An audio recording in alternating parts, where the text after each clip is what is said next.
नमस्कार दोस्तों। पुरवैया का जो उद्देश्य है, जो मिशन है, जो विजन है वो बहुत बड़ा है। साहित्य को लेकर, कला को लेकर के, खास करके भोजपुरी को लेकर।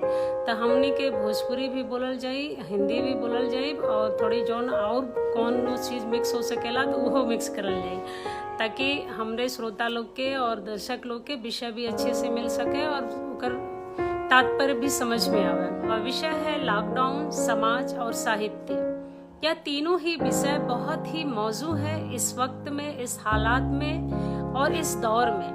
और साहित्य के पहलू पर आने से पहले हम लॉकडाउन की थोड़ी सी बात कर लें। लॉकडाउन का जो प्रथम चरण है वो शुरू हुआ था 25 मई से। हालांकि 22 मई को जनता कर्फ्यू लगा, उसके बाद 24 मई को 21 दिन का लॉकडाउन शुरू हुआ। वो प्रोसेस लगातार चलता चला आ रहा है और अभी हम लॉकडाउन 30 जून तक हैं।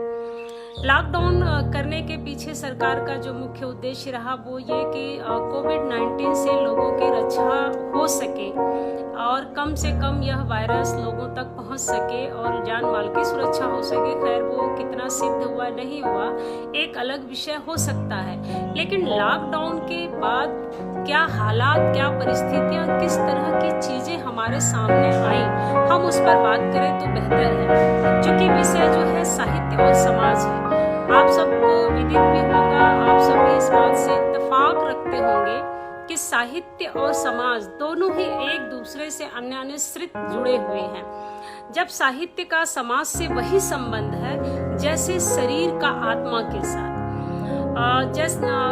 बहुत सारे विद्वानों ने समय समय पर सब साहित्य को लेकर और समाज को लेकर दोनों को अलग अलग तरीके से डिफाइन किया है, बताया है और समझाया है। मेरे हिसाब से साहित्य शब्द, अर्थ तथा भावनाओं की एक त्रिवेणी है।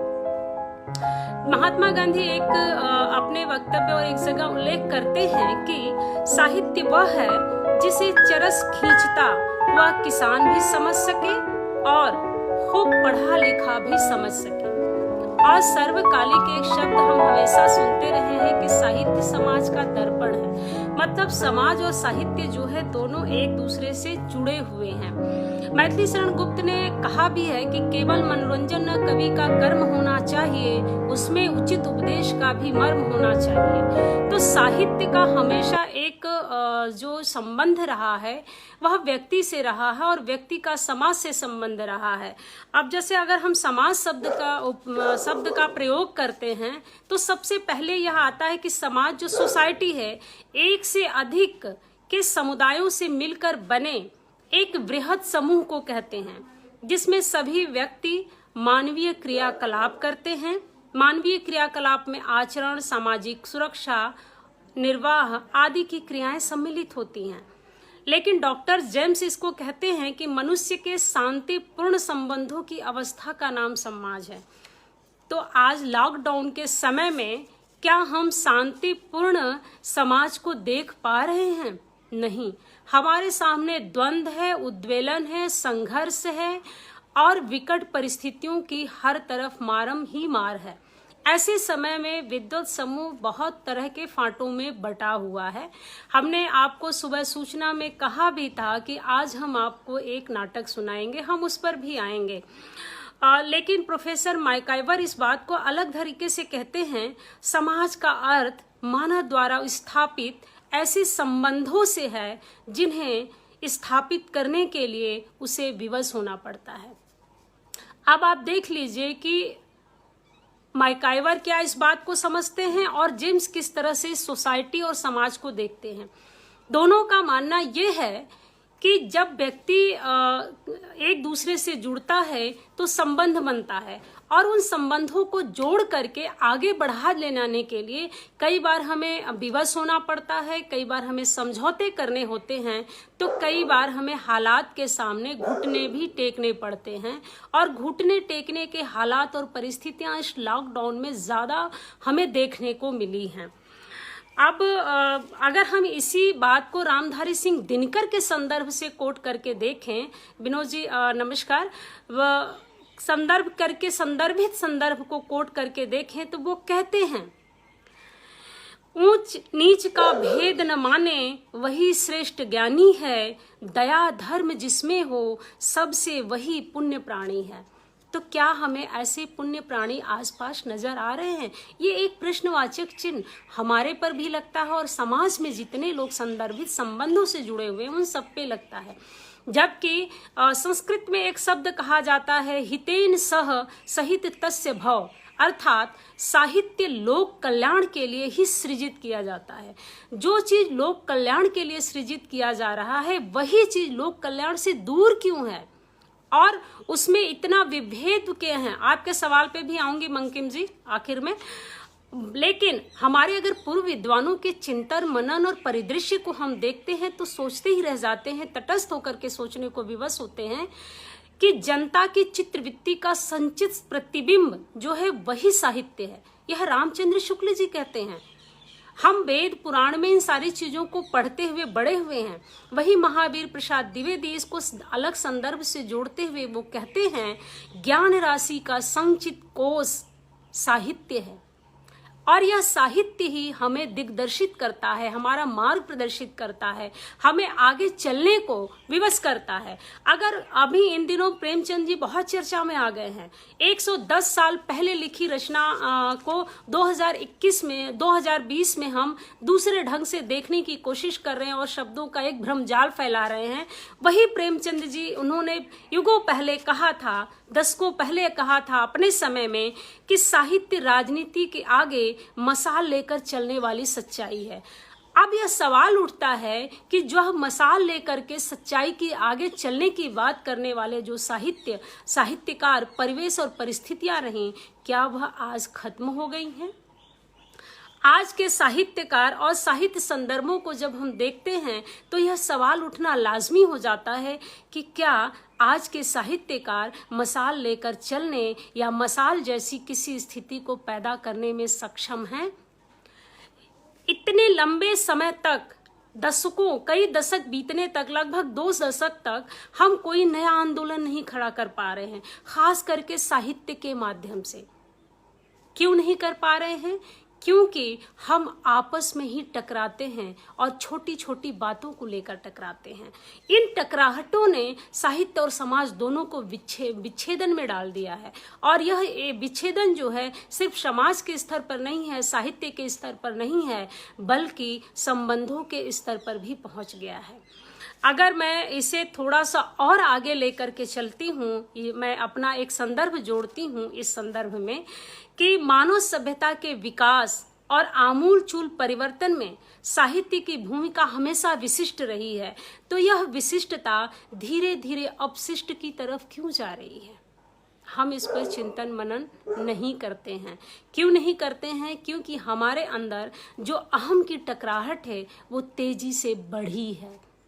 जरा जरा सी बात पर यह हालात हमारे सामने आए हैं। परिवर्तन की जो प्रथम बयार है, आप गौर से देखिए तो हम वेद पुराणों से निकल करके जब हम तुलसी, कबीर या द्विवेदी या फिर छायावाद की तरफ आते हैं तो इन सारे समयों ने हमारे सामने एक परिवर्तन का नया मुखर चेहरा दिया है ताकि हम परिवर्तित होकर इस परिप्रेक्ष्य से, इस समाज से लड़ सकें। हमने विडंबनाओं से लड़ना सीखा, हमने जाति धर्म से लड़ना सीखा, हमने धर्म अधर्म से लड़ना सीखा, हमने आडंबरों से लड़ना सीखा, हमने तमाम तरह की प्रथाओं का विरोध किया। यह सारे विरोध, प्रतिरोध जो है, गतिरोध, वह सारे साहित्य के रास्ते से हमारे तक आए। हम उसी साहित्य में जब द्वंद्व देखते हैं, प्रतिद्वंद्व देखते हैं, अहम देखते हैं, ईगो की टकराहट देखते हैं, तब थोड़ा सा ठहर के सोचना पड़ता है कि यह क्या हम दे रहे हैं अपनी आने वाली पीढ़ी को, या अभी की जो पीढ़ियां हैं उनको हम साहित्य के कौन से स्वरूप से परिचित करा रहे हैं। क्योंकि हर वक्त अतीत का पुनर्मूल्यांकन होता है, पुनर्मूल्यांकन जरूरी है। सुधांशु सर नमस्कार, उर्मिला मैम नमस्कार।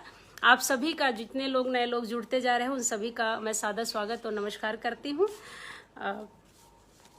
मैं अपने बात को थोड़ा सा और गति देते हुए आगे की तरफ भी बढ़ती रहती हूँ। नंद भारद्वाज सर प्रणाम। अब जैसे एक बिहारी ने एक राजा को द्वलित कर दिया सिर्फ एक शब्द से, उन्होंने एक चंद लाइन की दोहे लिखी। उन्होंने कहा, नहीं पराग नहीं मधुर मधु, नहीं विकास यही काल, अली कली ही सब बद्ध्यों, आगे कौन हवाल। आप देखिए कि इस पंक्ति ने एक राजा को इतना ज्यादा व्यथित किया और सोचने पे मजबूर किया कि किंग कर्तव्य विमूढ़ आदमी भी अपने कर्म पथ की तरफ लौटने लगा। तो सच्चाई तो यह है कि साहित्य हमेशा प्रेमचंद के उस शब्द को मुखरता के साथ सामने लाती रही है कि साहित्य समाज और राजनीति के सामने एक सच्चाई की मसाल है। और यह मसाल आज के आधुनिक समय में धीरे धीरे विखंडित हो रही है। यह विखंडन जो है क्यों पैदा हो रहा है, इस पर जब मैं बार बार सोचती हूँ तो मेरा दिमाग पहले लॉकडाउन पे जाता है कि लॉकडाउन से जो हालात पैदा हुए हैं वो साहित्यकारों के लिए प्लॉट कैसे देते हैं, किस तरह का प्लॉट उनके सामने जनरेट करते हैं। तो मैं कुछ चीज़ें आप लोगों से साझा करूंगी बालकृष्ण भट्ट के संदर्भ को कोट करते हुए कि जन समूह के हृदय का विकास जो है वह साहित्य है। वह कहते हैं हमेशा, वो हमेशा एक तकिया कलाम की तरह हमेशा अपने व्याख्यानों में उद्धृत करते रहे। उनके आलेखों में ये भी बात मिलती है कि जन समूह के हृदय का विकास जो है वह साहित्य है। तो साहित्य जो है उसको हम कैसे अलग अलग दिशाओं में खांचों में बांट करके एक तरह से नष्ट करने की प्रवृत्ति पैदा कर रहे हैं। मैं जरा से इस संदर्भ को कोट करती हूँ और आप लोग देखिए, शायद मैं आप लोगों के उस शुभेच्छा तक पहुंच पाऊं कि यह जो साहित्यिक नाटक रचे जा रहे हैं अभी जिंदा सबूत की तरह, उसे अपनी पीढ़ी और आने वाले लोग कैसे मूल्यांकित करेंगे। जब हम 110 साल पहले के समय को देखते हैं और आज के समय को देखते हैं तो यह तथ्य हमें मंथने को मजबूर करते हैं। आप सभी का नमस्कार। राज सर नमस्कार, महेंद्र रंगा सर जी नमस्कार, उषा रानी राव नमस्कार। मैं कोविड-19 पर फोकस करती हूँ। कोविड-19 पेंडेमिक का जो भारत में प्रवेश हुआ घोषणा के साथ, वो था 22 मार्च जनता कर्फ्यू। लॉकडाउन शब्द है तो हम इसको भी कोट करते चलते हैं और 24 मार्च से लेकर 21 दिन के लिए हम लॉकडाउन हो गए। इस लॉकडाउन के दौरान कुछ बड़े प्रकाशन समूहों ने लाइव कार्यक्रम का शुरुआत किया। लाइव ने एक नए तरह का कचरा साहित्य का कंडीशन पैदा कर दिया। कचरा शब्द को आप नेगेटिव ना लीजिए बल्कि इसे अतिरेक में लीजिए। अतिरेक क्यों मैं कह रही हूँ, जैसे मैं आपको थोड़ा सा इस पर रोशनी डालती हूँ। कोविड-19 अगर लॉकडाउन को फोकस्ड हो करके साहित्य रचा जाएगा, क्योंकि जब समय परिस्थितियां हमें मथते हैं और हमें हमारे सामने चुनौतियां पेश करते हैं, तब हम कुछ लिखने को विवश होते हैं और तभी हमारे कलम चलने को हमारे साथ खड़े होते हैं। तो जब कोविड-19 के लॉकडाउन के दौरान जो हालात पैदा हुए उसे मैं इस तरह से किसी साहित्यिक प्लॉट की तरह देखती हूँ, क्योंकि साहित्य और समाज दोनों मेरे लिए दो पल्ले नहीं हैं, बल्कि ये दोनों एक दूसरे के पूरक हैं और यह पूरक से कभी भी कोई भी अपना अलग मंतव्य नहीं दे पाया है। अभी मैंने जितने भी विचार कोट किए, आपने देखा होगा कि नए आधुनिक समय में किसी भी विद्वान ने ऐसी कोई बात नहीं कही है जिसको मैं कोट करके आगे बढ़ूं। मैं पत्रकारिता के नंद भारद्वाज सर हैं, पत्रकारिता उन्होंने कई सारे विजनरी शब्द दिए हैं जो मैंने शोध के दौरान कोट किए हैं, लेकिन मैं साहित्य की सिर्फ बात कर रही हूँ, इसलिए वो शब्द यहाँ पर लागू नहीं कर पा रही हूँ। तो पहला जो आएगा वो लॉकडाउन। यह लॉकडाउन क्या है, यह क्यों हुआ, किस लिए हुआ और इससे क्या क्या चीजें हमारे सामने पैदा हुई। दूसरा, मजदूर, विस्थापन, पैदल, श्रमिक और प्रवासी। अब देखिए कि अपने ही देश में रह करके हम प्रवासी भी कहलाए गए। क्यों कहलाए गए? क्योंकि हमारे हालात, हमारी परिस्थितियां हमें ऐसी गवाही नहीं दी कि हम इस शब्द से अपने आप को बचा पाए। नहीं बचा पाए तो इसके हम शिकार हुए। सबसे ज्यादा शिकार कौन हुआ? जो हाड़ तोड़ मेहनत करते हैं, श्रमिक वर्ग हुआ। श्रमिक वर्ग, इसीलिए मैंने इसके साथ पैदल, विस्थापन और प्रवासी शब्द को जोड़ा है। तो नया जब साहित्य रचा जाएगा तो क्या 1947 में या 1947 के बाद की जो हालात पैदा हुए या 1962 की जो लड़ाइयाँ हुई या फिर कारगिल का जो युद्ध हुआ उससे अलग प्लॉट तैयार कर रहा है? यह एक चिंतन का विषय है और देखने का विषय है और विश्लेषण भी करने का विषय है कि आखिर यह सब चीजें हमारे साहित्य में मूर्त रूप में ना होकर अमूर्त रूप में क्यों आना चाहते हैं, या हम उसे अमूर्तन में क्यों देख रहे हैं, हम उसे उसी जीवंतता के साथ क्यों नहीं ले पा रहे हैं। उसके बाद जैसे इससे जो लोग प्रभावित हुए हैं, जिनका जीवन दो राहें पर खड़ा हो गया है, उनमें से लोग जीवन से अलविदा कह गए, बहुत सारे लोगों की मौतें हो गई। उसे मैं मौत की तरह ना कहकर हत्या भी कहूँ तो शायद गलत नहीं होंगी, क्योंकि जब हम नेचुरल मौत मरते हैं तो वो प्राकृतिक कहलाता है, लेकिन जब हमारे सामने ऐसे विकट संकट पैदा किए जाते हैं और उससे हम किसी की मौत अगर हम देखते हैं तो उसे सहज मौत ना कहकर हत्या करना ज्यादा समीचीन प्रतीत होता है। आशा जसल मैम प्रणाम। ये ज्यादा समीचीन प्रतीत होता है। मंजरी श्रीवास्तव जी नमस्कार। ज्यादा हमें समीचीन लगता है। जैसे उनका जीवन संघर्ष, उनके रोजगार खत्म हो गए और जिनको रोजगार की तलाश थी मगर संभावनाएं उनके सामने नहीं है। मैं ऐसे बहुत हजारों बच्चों को जानती हूं जो कल तक 10,000 12,000 की नौकरी करके खुश थे, लेकिन आज वह भी उनके सामने नहीं है। ऐसे हालात नहीं हैं, ऐसी परिस्थितियां नहीं रह गई हैं कि उससे वह अपना जीवन यापन कर पाएं। तो एक ये संकट सबसे बड़ा पैदा हुआ है। तो नए समय का जो साहित्य रचा जाएगा, क्या इस प्लॉट से हम अपने आप को बचा पाएंगे या इसके बाहर जाकर के क्या हम कुछ रचने को तैयार होंगे?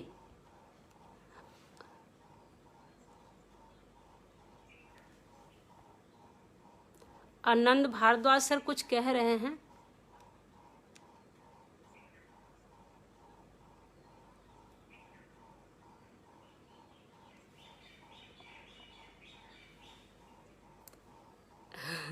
जी सर, मैं इस बात से सहमत हूँ। मैं उस बिंदु पर भी आऊंगी सर। आपकी चिंता चिंतन दोनों से मैं इत्तेफाक रखती हूँ कि ऐसा होना नहीं चाहिए। ये सब बहुत दुखद है।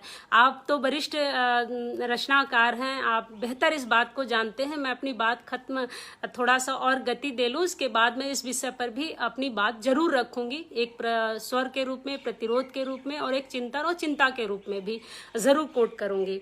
उसके बाद मैं तीसरा जो प्लॉट देखती हूँ वह है कृषि और किसान।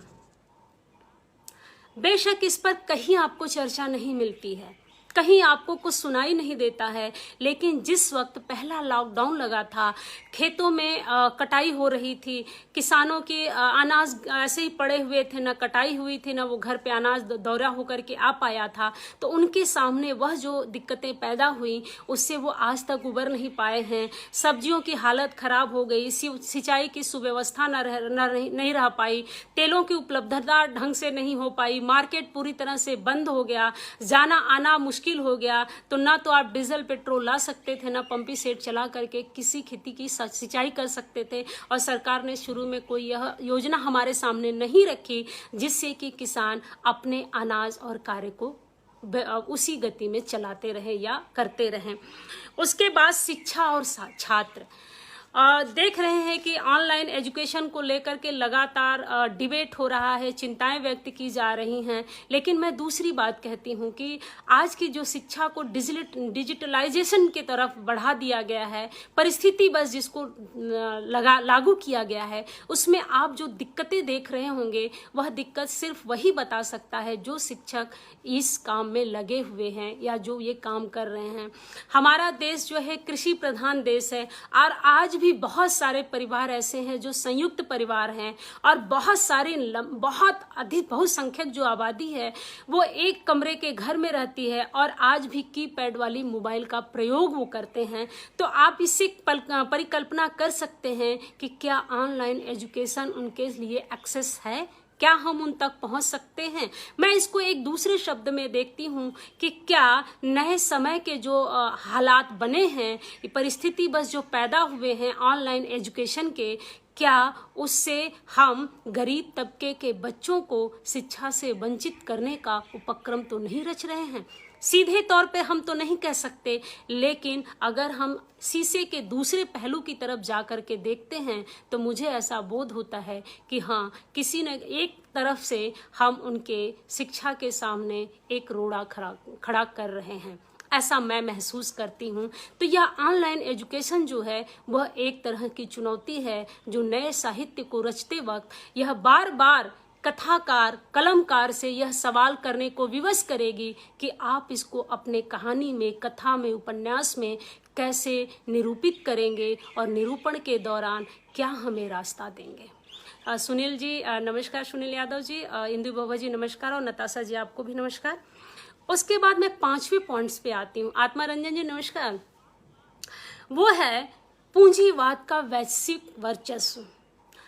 आप देख रहे होंगे कि एक तरफ चीन हमें पहेटे हुए है, दूसरे तरफ से हमारे इंटरनली सरकार की तरफ से यह बयान आता है कि नहीं, हमारे सीमा पर कोई भी दिक्कतें नहीं हैं।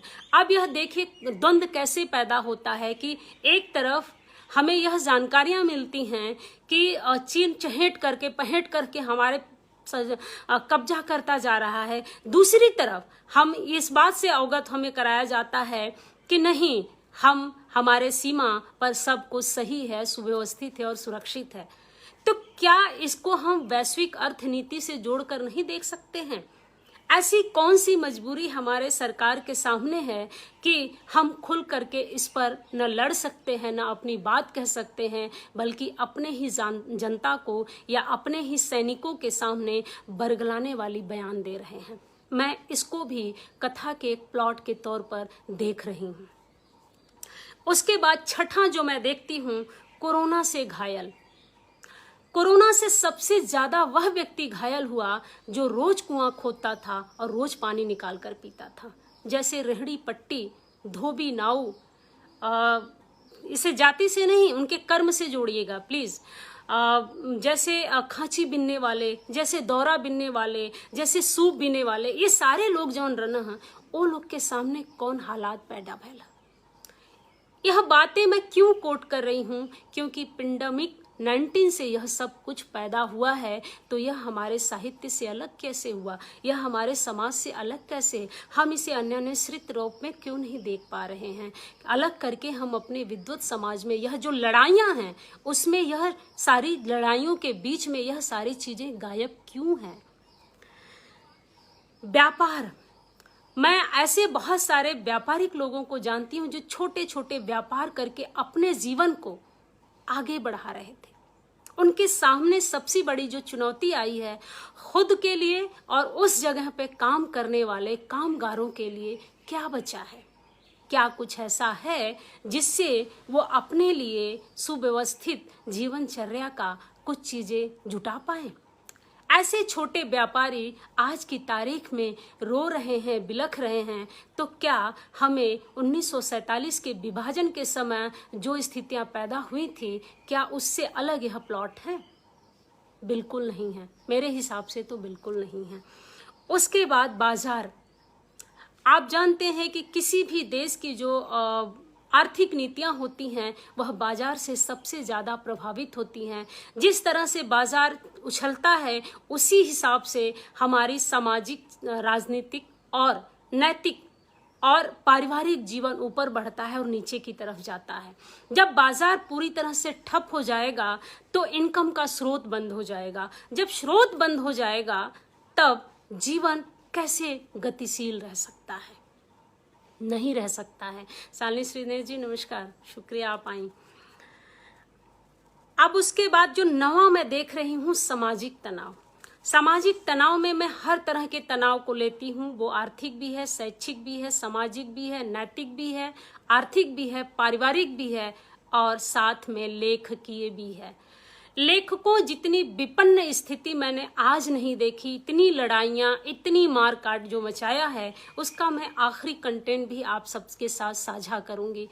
लेकिन सामाजिक तनाव जो है वो इस तरह से पैदा हुआ है कि आदमी आदमी से डरने लगा है, व्यक्ति व्यक्ति से मिलने से बचने लगा है। क्या यह हालात हमें लंबे समय तक मुक्त कर पाएंगे। शायद हमारे मन स्थिति में कहीं न कहीं इस तरह से घर बनाकर बैठ जाएंगे कि हम इससे अपने आप के कभी मुक्त नहीं कर पाएंगे। ये 9वां पॉइंट था। 10वां, जब मैं 10वें की तरफ आती हूं तो मैं स्वास्थ्य को बीच में जानबूझकर रखी हूं। आप इसको ऐसे देखिए, मेरी नजर से मैं अपने दृष्टिकोण से इस बात को रख रही हूं।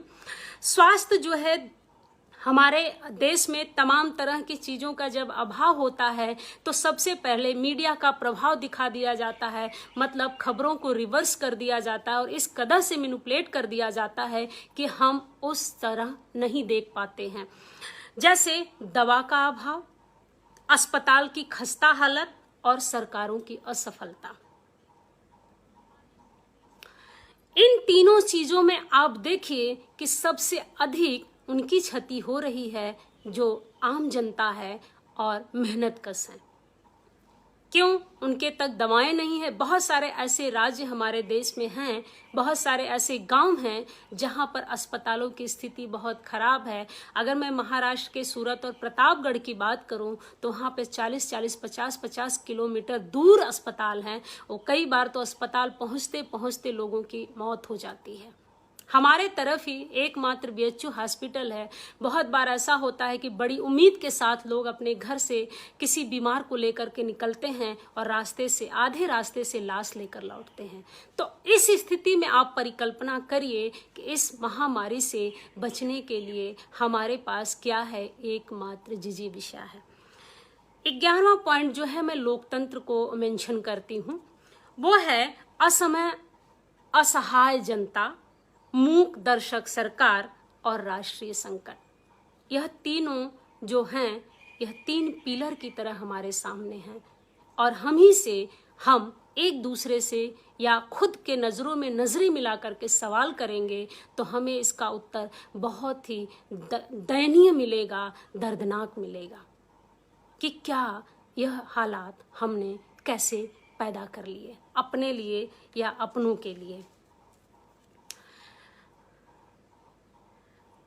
12वां, गांव से पलायन और गांव की तरफ वापसी। आप इसको इस तरह से मैं इसको इस तरह से कोट करती हूँ कि महानगरों की जो सपनीली दुनिया थी, चमकीली दुनिया थी, जो विकास के ढांचे थे, उन्होंने हमें बहुत आकर्षित किया और हम भाग करके शहर की तरफ आए। वह हमारा स्वैच्छिक पलायन था। रोजगार की दृष्टि से, चकाचौंध की दृष्टि से, ग्लोबलाइजेशन की दृष्टि से और पूंजीवाद की दृष्टि से, उदारीकरण की दृष्टि से या सूचना क्रांति की दृष्टि से। लेकिन यही पलायन जब रिवर्स हुआ है वापसी के तौर पर, तब हमारे सामने सबसे विकट स्थिति पैदा हुई है कि क्या हम शहर में रहने के बाद जब हम गांव वापस जाएंगे तो हम अपने उसी खेत में काम कर पाएंगे, हमारे बच्चे काम कर पाएंगे, या क्या हम आज भी बाऊ साहब वाली स्थिति से लोगों से के सामने मिल पाएंगे, या हाथ बांध कर खड़ा होकर के बाऊ साहब वाली हालात को झेलने के लिए तैयार हैं? शायद हाँ, शायद नहीं। तीसरा आखिर में मैं एक जो 13वां पॉइंट में आप सबसे साझा करती हूँ अपने दृष्टिकोण से, वो ये है एकल परिवार और संयुक्त परिवार के द्वंद्व, मिलन और टकराहट। इस लॉकडाउन के दौरान जो सबसे ज्यादा हमारे सामने आया वो यही आया कि एकल परिवार, जो कल तक एकल परिवार था, वहां की लड़ाइयां अलग तरह से हमारे सामने आई क्योंकि रोजगार खत्म हुए। दूसरी, जब हम संयुक्त परिवार की बात करते हैं तो संयुक्त परिवार में एक नए तरह का द्वंद्व पैदा हुआ कि सारे लोग आज घर में बैठे हुए हैं। खाना बनाने से लेकर, घर की सफाई से लेकर, रोजगार से लेकर, घर में आमदनी और इनकम को लेकर के टकराहटें शुरू हो गई और यह टकराहटें इतनी ज्यादा बढ़ी कि वो व्यक्तिगत रिश्तों पर भी हावी होने लगी। रिश्तों में भी टकराहटें, लड़ाइयाँ और मार काट मचे। यह बात और है कि इस तरह की चीज़ों की कहीं कोई रिपोर्टिंग नहीं है, कहीं कोई बात नहीं हो रही है और न ही सरकारी स्तर पर इस संदर्भ में किसी से कोई जानकारी साझा की जा रही है। अब ये आप इस तरह से इसको देखिए। मैंने अपनी दृष्टि से सारी चीज़ें इस तरह से एनालिसिस किया। मैं इस दौरान यह सब चीज़ें देख रही हूँ, व्यक्तिगत तौर पर के महसूस कर रही थी। निदा फाजली जी एक शेर कहते हैं, शायद आप लोगों को याद होगा, दुनिया जिसे कहते हैं मिट्टी का खिलौना है, मिल जाए तो मिट्टी है, खो जाए तो सोना है। मैं इसको आज के हालात के साथ जोड़ती हूँ कि जो चीज़ हमें मिल जाता है और जो चीज़ खो जाता है, क्या हम उसकी पुनर्वापसी कर पाते हैं? क्या ऐसी स्थितियां हमारे सामने पैदा होती हैं? शायद नहीं हो पा रही हैं। अभी जो मजदूरों का पलायन हो रहा था तब, और अब चूंकि लॉकडाउन ख़त्म, अनलॉक 1 की तरफ हम हैं, फिर भी उनके सामने वही स्थिति है कि वह गए तो लौटें और लौटें तो भरोसा क्या रहे। उनके सामने भरोसे की यह जो भरोसा शब्द है उसे कौन देगा और कहाँ से आएगा और किस तरह से उन्हें मिलेगा।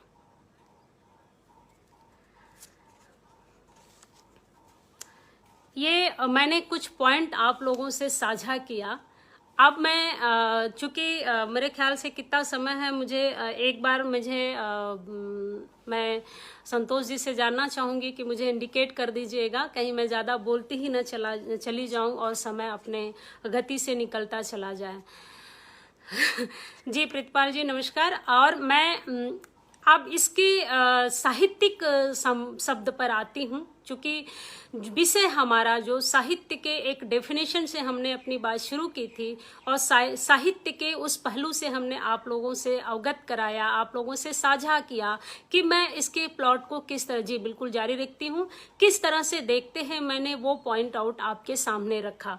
अब मैं आपके सामने एक चीज और रखती हूँ जो गेटे ने कहीं लिखा हुआ है। मैंने बहुत समय पहले मैंने पढ़ा था, साहित्य का पतन राष्ट्र के पतन का द्योतक है, पतन की ओर वे परस्पर साथ देते हैं। इसको मैं आज के हालात में जिस तरह की साहित्यिक लड़ाइयाँ खड़ी हुई हैं उस पर मैं बात करती हूँ। आज सुबह ही जब मैं मैत्रेयी पुष्पा जी को सुन रही थी तो उन्होंने एक बात कोट की, बड़ी अच्छी लगी मुझे। उन्होंने कहा कि सारी लड़ाइयाँ कविता पर हो रही है, कहानी और उपन्यास पर क्यों नहीं। तब उसके साथ ही जब मैंने उनसे कहा कि लड़ाई तो हो रही है, तब उन्होंने कहा मुझे तो एक ही लड़ाई के बारे में जानकारी है जो अभी जुम्मा शुरू हुआ है। हालांकि उन्होंने उस शब्द पर कोई बात नहीं की। हाँ, उन्होंने एक चीज कहा कि सूरज को दिया दिखाने की बजाय अगर हम सूरज की तरफ अपना मुंह कर लेंगे तो हम सूरज नहीं बन जाएंगे। आज के साहित्य पर अगर हम जरा सा दृष्टिपात करें, खास करके लॉकडाउन के समय में, तो मैंने बहुत सारे द्वंद्व देखे, लड़ाइयाँ देखी, टकराहटें देखी। इस संदर्भ पे मैं एक नाटक का कुछ प्लॉट आप लोगों से साझा करती हूँ और आप लोग उस नाटक को जोड़ लीजिए कि किसके ऊपर कौन सा पात्र सूट करता है।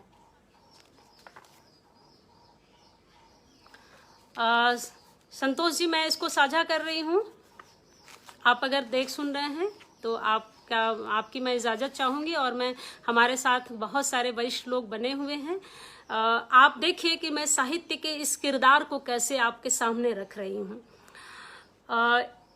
बनारसी पुत्र, आप सब जोड़ लीजिए कि यह सारे चेहरे किस साहित्यकारों से मिल रहे हैं और किस तरह से मिल रहे हैं। बनारसी पुत्र, खुरखुर पड़ोसी, मुंह से पड़ोसी, बिंदा लड़की, सिधरी लड़की, नंगा नौकर, सहयोगी भूसी सहयोगी, सेंचू पिता, धन्नी माता, तेजू सिधरी के पिता। सिधरी जो है मोटी काया की है, लंबी चौड़ी सी है और वो अपने आप को बहुत ठसक मानती है और उसका एक स्वरूप आपके सामने थोड़ा सा मैं रखती हूँ, क्योंकि मैं सीधी बात कहने की बजाय मुझे लगता है कि इसके साथ मैं ज़्यादा बेहतर ढंग से कह पाऊँगी कि वर्तमान के जो साहित्य विद्वत समाज है वह किस तरह से हमारे सामने प्रस्तुत है या एक तरह से उसके सारे लेयर उतर रहे हैं। कल तक हम साहित्य को लेकर के एक पूज्य साहित्यकारों को लेकर के एक पूजनीय की स्थिति में रहते थे, उनके प्रति हमारे अंदर एक श्रद्धा वनत थी, लेकिन क्या वह श्रद्धा की जो मूर्त थी, जो किताबों के प्रति एक सम्मोहन था या लेखक के प्रति जो एक लगाव था, वह धीरे धीरे कम हुआ है या ख़त्म हो रहा है, यह मैं आप लोगों के सामने रखती हूँ और आप लोग जरा सा समय में मैं इस बात को रखती हूँ। दृश्य 1, पात्र 4। पर्दा उठता है, पुत्र बनारसी का प्रवेश सुबह के 5 बजे है। हल्की ठंड शुरू हो चुकी थी। बदन में सिहरन पैदा करने वाली सूरज की लालिमा से धरती पर बिखरे शबनम सतरंगी दिखाई दे रहे हैं। चारों तरफ पहाड़ों से घिरा क्षेत्र है। पेड़ों से पेड़ों के टकराने से हवाओं में एक अलग ही ध्वनि सुनाई देती है। जमीनें सिकता हैं, कुछ बलुहट लिए हुए हैं। खेतों में जगह जगह कांटे वाले बबुल के पेड़ छैले हुए हैं। जगहें डील डामर हैं, उपजाऊ होकर के भी उपजाऊ नहीं हैं। कुछ खास मौसमी फसलें भी उगाई जा सकती हैं। ऊंचे ऊंचे पहाड़ों सरीखे डीलों पर सरसों, बाजरा और दलहनी फसलें लहलहा रही हैं। अरहर के पीले फूल स्थान को अलग शोभा दे रही हैं। चना, किराए, मटर, पालक, तिल्ली का खेत जोता जा रहा है। खेत में चीरा लगने से खेत की मिट्टी भुरभुरी मुलायम पड़ती जा रही है। जैसे हालात से समझौता करती स्त्री छम छम के साथ धन्नी प्रवेश करती है।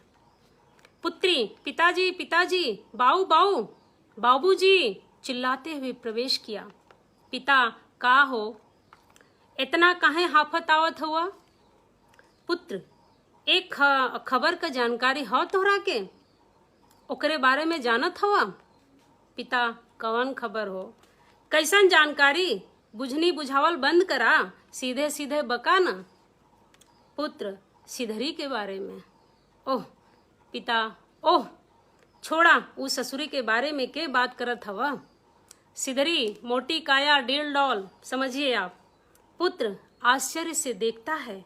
उसके होंठ खुले रह जाते हैं। हाथ थोड़ा ऊपर कर उठाता है, दूसरे हाथ को कमर पर रखता है। आंखें लाल हो जाती हैं। सूरज सी लाल आंखों में पुतलियां डबडबा कर नीली झील बन जाती हैं। पिता फावड़ा उठाता है, धरती के सीने को चीरना शुरू कर देता है। बारिश कम होने की वजह से धरती ठोस हो चुकी है। ठक ठक ठक। पुत्र निःशब्द, यथावत जैसे पहले था वैसे ही खड़ा रहता है। यह जो खड़ा रहता है ये वो पाठक हैं जो सारी लड़ाइयों में चुपचाप खड़े रहते हैं। उर्मिला जी आप सही कह रहे हैं, मुखौटे उतर रहे हैं। प्रज्ञा दी प्रणाम आपको। ठक ठक। पिता अपने काम में लग चुके थे। धन्नी प्रवेश करती है। सुंदर रंग की पैबंद लगी साड़ी, होठों पर चमकीली लाली, माथे पर लंबी सी बिंदी, कमर पर कमरबंद जिसके घुंघरू से मध्यम ध्वनि आ रही थी, पैरों में पाजे छम छम छम। खुरखुर। सुंदर सजीला गठीला बदन का लंबा चौड़ा पट्ठा जवान हमेशा लुंगी पर चमकीला कुर्ता पहनकर मुंह में पान दबाकर काम पर लग जाता। आप किरदार को साहित्य के साथ जोड़कर ही देखें। उसके रोज ही किसी न किसी नैन सुखिया का इंतजार रहता, तभी छम छम। उसने अपने हाथ रोक दिए, कानों से आवाज का पीछा करने लगा। किधर से आवेला सुघड़ अवजिया, जिया लहर लहर जावेला। धन्नी दूर से ही गीत सुनकर मरकियोना तोर मुंह फुकौना कहती हुई उसको अपने कटीली नजरों से घूरती है और आगे बढ़ जाती है। पुत्र अपने स्थान पर हाथ बांधे खड़ा रहता है। पिता ठक ठक के बीच कल्पना के पसीना से धरती की हरियाली लौटाने की पुरजोर कोशिश कर रहे थे। धन्नी बचवा बनरसिया, हरे बनरसिया, तोरे कनवा में ठप्पा पड़ल है, सुनत काहे न हवे बनरसिया। ये ऊ बनारसी लोग हुवन जवन सब कुछ सुन करके साहित्य के विकास रूपी तेल काने में डालकर बैठल हवन। पिता अपने हाथ को रोककर आवाज की तरफ ध्यान दिया। धन्नी चली आ रही थी। उसको उसकी पायलिया इस वीरान जंगल में ध्वनिगत प्राण फूंक रही थी। धन्नी बनरसिया बाबू, तनी बनरसिया के गोहरावा वो सुनत ना है। पिता गर्दन घुमाते हैं, देखकर का चकित रह जाते हैं। उनकी आवाज गले में ही अटक जाती है। फावड़ा को फेंककर फुर्ती के साथ दौड़कर बनरसी तक पहुंचते हैं। बनरसी को बार बार छूते हैं, माथा टोते हैं। सब ठीक था। सीने पर कान लगाते हैं। धड़कन भी बराबर चल रही थी। छोटे मगज के पास एक चपत लगाते हैं। पुत्र बाऊ एकदम के खींच कर सपना तोड़ देला। ये जौन कुल सपना देखे वाला लोग हुवन वो लोग हुवन जौन नवांकुर साहित्यकार हुवन। पिता ससुर के नाती खड़े खड़े सपना देखत हुआ। तोहार माई कब से आवाज देत हई, सुनाई ना देत है, सपना देखत हुआ। चल, हाथ खींचकर आगे बढ़ते हैं। पुत्र हाथ पीछे खींचता है। पिता चलत हुए कि देही दो डंडा। डंडा का नाम सुनते ही पुत्र सरपट दौड़ना शुरू करता है। टपाक से माँ के आगे भूत की तरह खड़ा हो जाता है। यह भूत कौन है साहित्य का, वह आप खुद पहचाने। हम आखिर में इस पर भी बात जरूर रखेंगे। आगे थोड़ा सा एक अंश और आपके साथ साझा करेंगे, बाकी ये प्रतीक में छोड़ देंगे ताकि आप लोग निर्णय स्वयं लें कि यह सारे साहित्य के जो मुखौटे उतर रहे हैं उसे आप कैसे विश्लेषित करते हैं।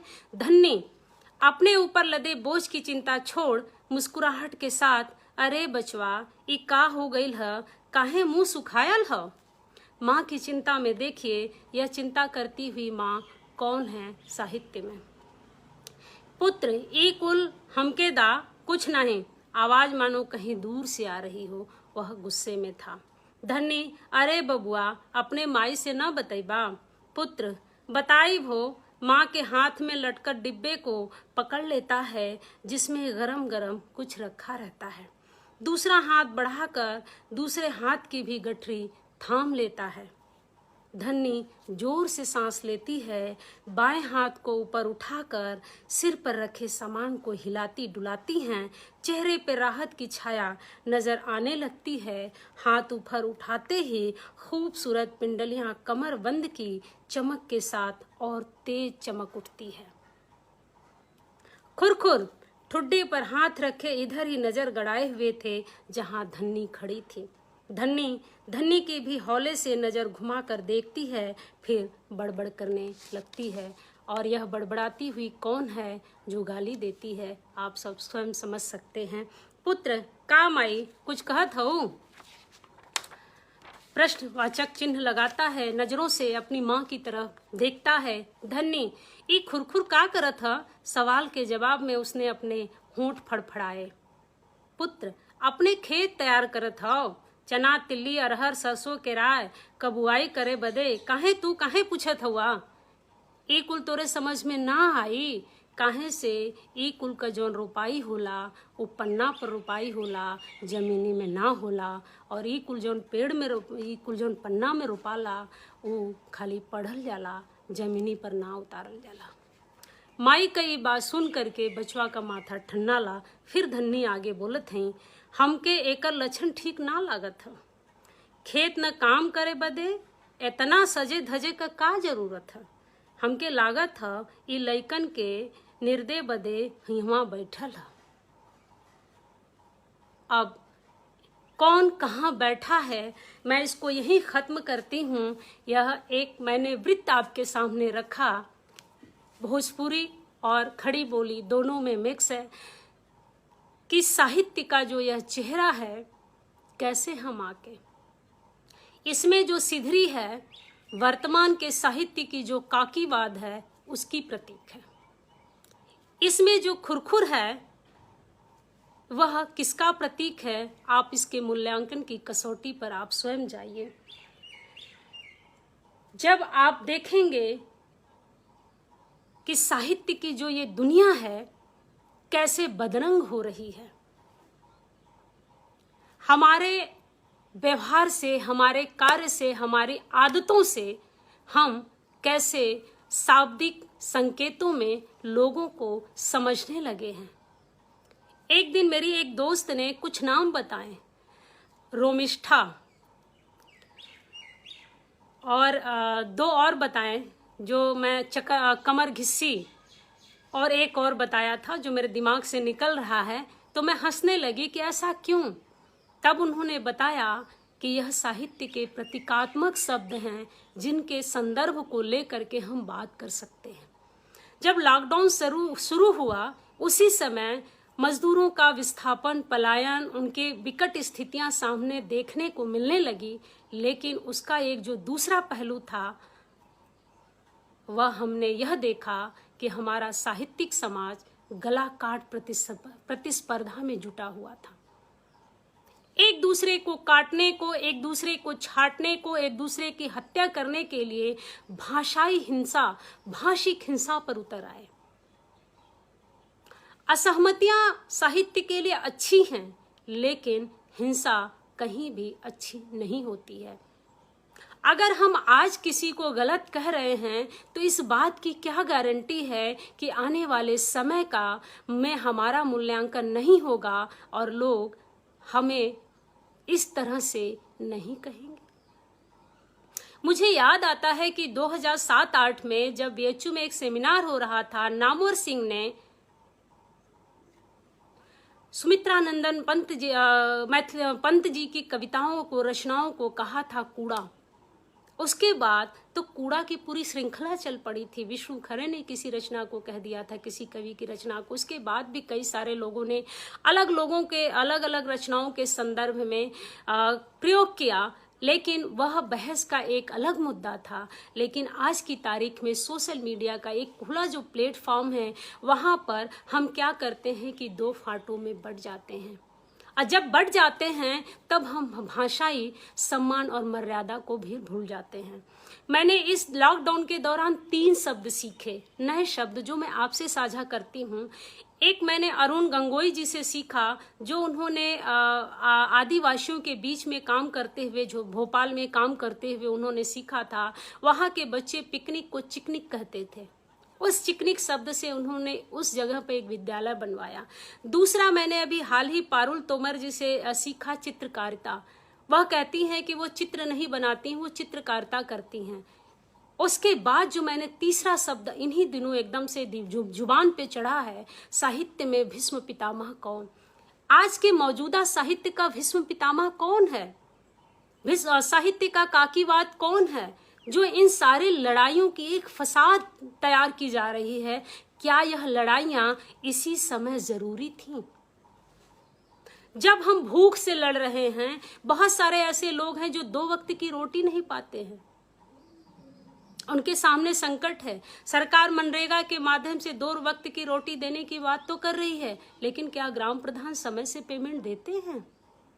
और जो मजदूर आज दिल्ली से विस्थापित होकर, विस्थापित नहीं होकर पलायित होकर पुनः अपने गांव की तरफ गए हैं, तो क्या गांव में उनके सामने खाने पीने रहने की समुचित व्यवस्था है? क्या वह अपना जीवन यापन ढंग से कर पाएंगे? क्या शहर में पुनः वो वापसी कर पाएंगे? तब मेरा दिल दिमाग कहता है कि कतई नहीं, हालात ही नहीं बनते हैं। ऐसे समय में लड़ते हुए लोग बड़े निकृष्ट लग रहे हैं, उनके चेहरे बड़े खोखले लग रहे हैं, उनके मुखौटे जिस तरह से उतर रहे हैं, बिल्कुल प्याज के लेयर उतरने की तरह हैं। सिद्धेश्वर सर नमस्कार। वो एकदम प्याज की लेयर की तरह उतर रहे हैं। तो क्या हमारा साहित्यिक समूह समाज से कट रहा है? यह अब बड़ा सवाल हमारे सामने खड़ा हो गया है कि क्या हम जिस साहित्य को समाज का दर्पण कहते रहे हैं युगों से, सदियों से, क्या उस दर्पण में एक ऐसा चीरा लग गया है कि उस दर्पण पर कलम के नोक से समाज का खुरदुरा सच नहीं लिखा जा सकेगा? यह सवाल मैं खुद से करती हूँ और आप सभी लोग भी चिंतन कर रहे होंगे कि क्या उस खुरदुरे शीशे पर अब हम खुरदरे सच को, यथार्थ को, विद्रूपता को, संकट को, शोक को, भूख को, दर्द को, बेरोजगारी को, अंतहीन लड़ाइयों को लिखने में, कहने में, बरतने में सक्षम हैं? यह बड़ा सवाल है और इस सवाल से जूझते हुए हम कई और सवालों से टकराने लगते हैं। मैंने इस दौरान साहित्य की इतनी बड़ी बड़ी लड़ाइयाँ देखी, इतने छोटे छोटे चिंदी चोर झगड़े देखे कि ऐसा लगा कि क्या साहित्यकार होना इसे कहते हैं तो अच्छा है कि हम सब पाठक ही बने रहें। कम से कम वहाँ पर इस बात की चॉइस और गुंजाइश तो है कि हमें किसी समूह में, किसी गुट में, किसी व्यक्ति के सामने, किसी परिस्थिति में, किसी हालात में समझौते तो नहीं करने हैं, किसी का ईगो तो मसाज नहीं करना है, किसी को कूल डाउन करने के लिए अंदर अंदर समझौते के जहर रूपी घूंट तो नहीं पीना है। यह मंथन कई स्थितियां पैदा करती हैं और कई स्तर पर हमें मांझती हैं। जब आगे कहते हैं कि दुख हमें मांझता है, लेकिन मैं इस संदर्भ को आज मैं कहती हूँ कि हालात, परिस्थितियाँ और समय हमें मांझते हैं और हमें यह सोचने पर विवश करते हैं कि क्या उपयुक्त को हमने इतने समय तक पढ़ा लिखा तो क्या यह सही था। एक मैं छोटी सी व्यक्तिगत घटना भी साझा करती हूँ। गत दिनों मुझे साहित्यिक ग्लैमरवाद पे साहित्यिक ग्लैमरवाद पे मुझे एक व्याख्यान देना था। व्याख्यान देने के एक दिन पहले ही स्वनाम धन्य 2 साहित्य महिला रचनाकार एकदम से छाती कूटने लगे, एकदम से मरने को आतुर हो गई, मरने मारने को आतुर हो गई। मेरे पास उसका स्क्रीनशॉट आया तो मैंने अपने भाई के पास भेजा, वो जुडिशरी इलाहाबाद हाई कोर्ट में है। तो उन्होंने कहा कि इसके लिए तो बाकायदे केस बनता है 299A और 499 के तहत आप केस फाइल कर दो। मैंने कहा नहीं, मैं सिर्फ समझना चाहती थी कि क्या यह भी होता है। तो उन्होंने कहा बिल्कुल होता है। अगर आपकी बात किसी ने गलत तरीके से कहीं पे पेश किया है, उसका कोई छोटा सा अंश स्क्रिप्ट लगाता है और लोगों को गफलत पैदा करता है लोगों के सामने, या लोगों के सामने आपकी छवि खराब करता है, तो उसके लिए बाकायदे इंडियन पिनल कोड में बहुत सारे प्रावधान हैं। मैं एकदम चकित रह गई कि इतने सारे प्रावधानों के बारे में क्या हमारे लेखक समूह जागरूक हैं, या सोशल मीडिया का प्रयोग करते समय वह भूल जाते हैं कि स्क्रीनशॉट खेलना भी खतरनाक ही होता है। आजकल एक चीज और मैंने देखा है कि लोग बतासे से झगड़ा करने लगे हैं। नंद भारद्वाज सर, आप सही कह रहे हैं कि ठीक से आईने में अपना ही अश्क नहीं देख पा रहे हैं और लोग बतासे से झगड़ा कर रहे हैं।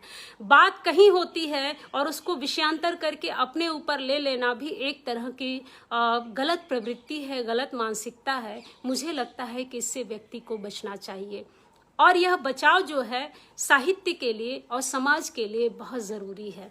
हम जब साहित्य की बात करते हैं और समाज की जब बात करते हैं तो सबसे सतर्कता न बरतना ही सबसे बड़ी खराबी होती है और यह इन खराबों से हम मुक्त नहीं हैं।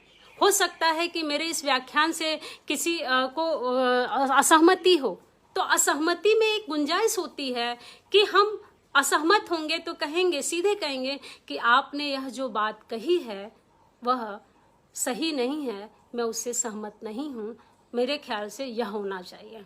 यह एक सलीका होता है जो समाज के सामने हम आदर्शात्मक प्रवृत्ति की तरह लोगों के सामने रख सकते हैं कि नहीं, हम आपके इस बात से असहमत हैं। असहमत होना गलत नहीं है, दरअसल गलत है आक्षेप करना, आरोपित करना, और बेवजह हवा में उड़ करके झगड़ जाना। और इस तरह की जो छोटी छोटी लड़ाइयाँ हैं वह हमारे सामने यही तस्वीर पेश करती हैं कि लॉकडाउन के समय हमारा विद्वत समाज जो था बहुत ही निर्मम नजर आया, उनके अंदर संवेदना होती है, यह सवाल खड़ा हो गया। बहुत सारे लोगों ने लिखा भी और कहा भी, अगर साहित्यकार होना इसे कहते हैं, संवेदनहीन हो जाना कहते हैं, तो अच्छा हुआ कि हम साहित्यकार नहीं बने। आज जब सवालों के घेरे में प्रेमचंद हैं तो मैं कहती हूँ कि मैं तो बचपन से प्रेमचंद को पढ़ी हूँ और मैं बिना प्रेमचंद के तो परिकल्पना ही नहीं कर सकती। शायद यह सब स्थिति सबके सामने होगा, तो हमें किसी भी स्थिति में किसी भी बात को रखते समय इस बात का ध्यान रखना पड़ेगा कि दरअसल हमारे सामने सिर्फ हम एक कलमकार नहीं हैं, बल्कि हम आने वाले समय के भविष्य के एक पथ प्रदर्शक भी है। जब भी कोई पाठक, श्रोता या विद्यार्थी किसी भी कृति और रचना को पढ़ता है तो सबसे पहले वो ये नहीं देखता है कि सामने वाला व्यक्ति क्या है, बल्कि वह देखता है कि उस रचना में किस आदर्शात्मक या प्रेरणाप्रद हालात से हमें लड़ने की एक कंडीशन या स्थिति दी गई है जिससे लड़कर हम आगे बढ़ सकते हैं। तो साहित्य हमारे सामने एक आदर्शात्मक स्वरूप पेश करता है, एक संघर्ष की स्थिति में संघर्ष से निकलने की एक जगह देता है। तो क्या हम उन सारी जगहों को खत्म कर दिए हैं, उन सारे जगहों में नहीं समाहित हो पा रहे हैं, या वह सब करने में आज के हमारे साहित्यकार अक्षम हैं? यह बड़ा सवाल है।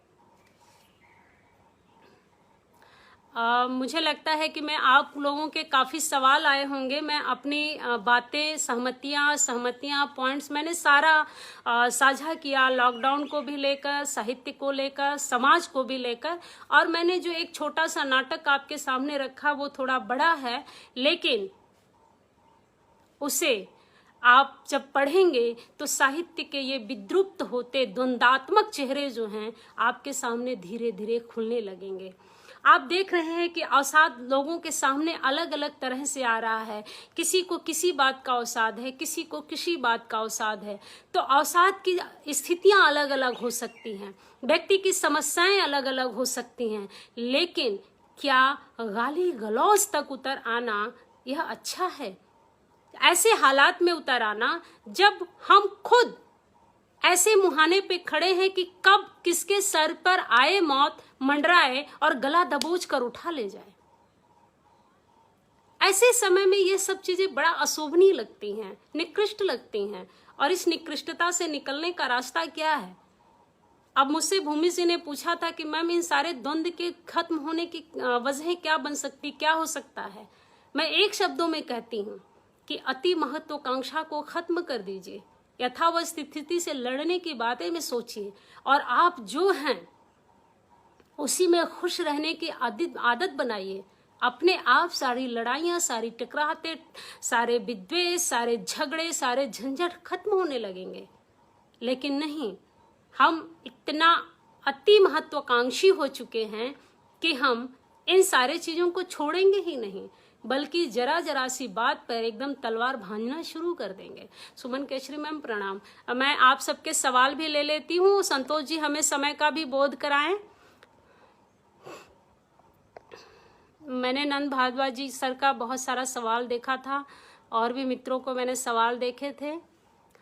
अब साहित्य सत्ता के पीछे भाड़ का काम कर रहा है, कभी कविराज भाट बन गए। प्रमोद सिंह जी, भाट कहना ठीक नहीं है। लड़ाइयाँ ठीक है, लेकिन शब्द की जो गरिमा है वह भी हमें बना के रखनी चाहिए, क्योंकि शब्द बात ही के गात करामात है। प्रताप नारायण मिश्र जी ने अपने बात उपन का जो निबंध लिखा था, ललित निबंध, उसमें लिखा था बात ही के गात करामात हैं। तो सारे जो करामात होते हैं वो बात से ही होते हैं। तो भाट शब्द कहना ठीक नहीं है। अमरजीत कौंके जी नमस्कार।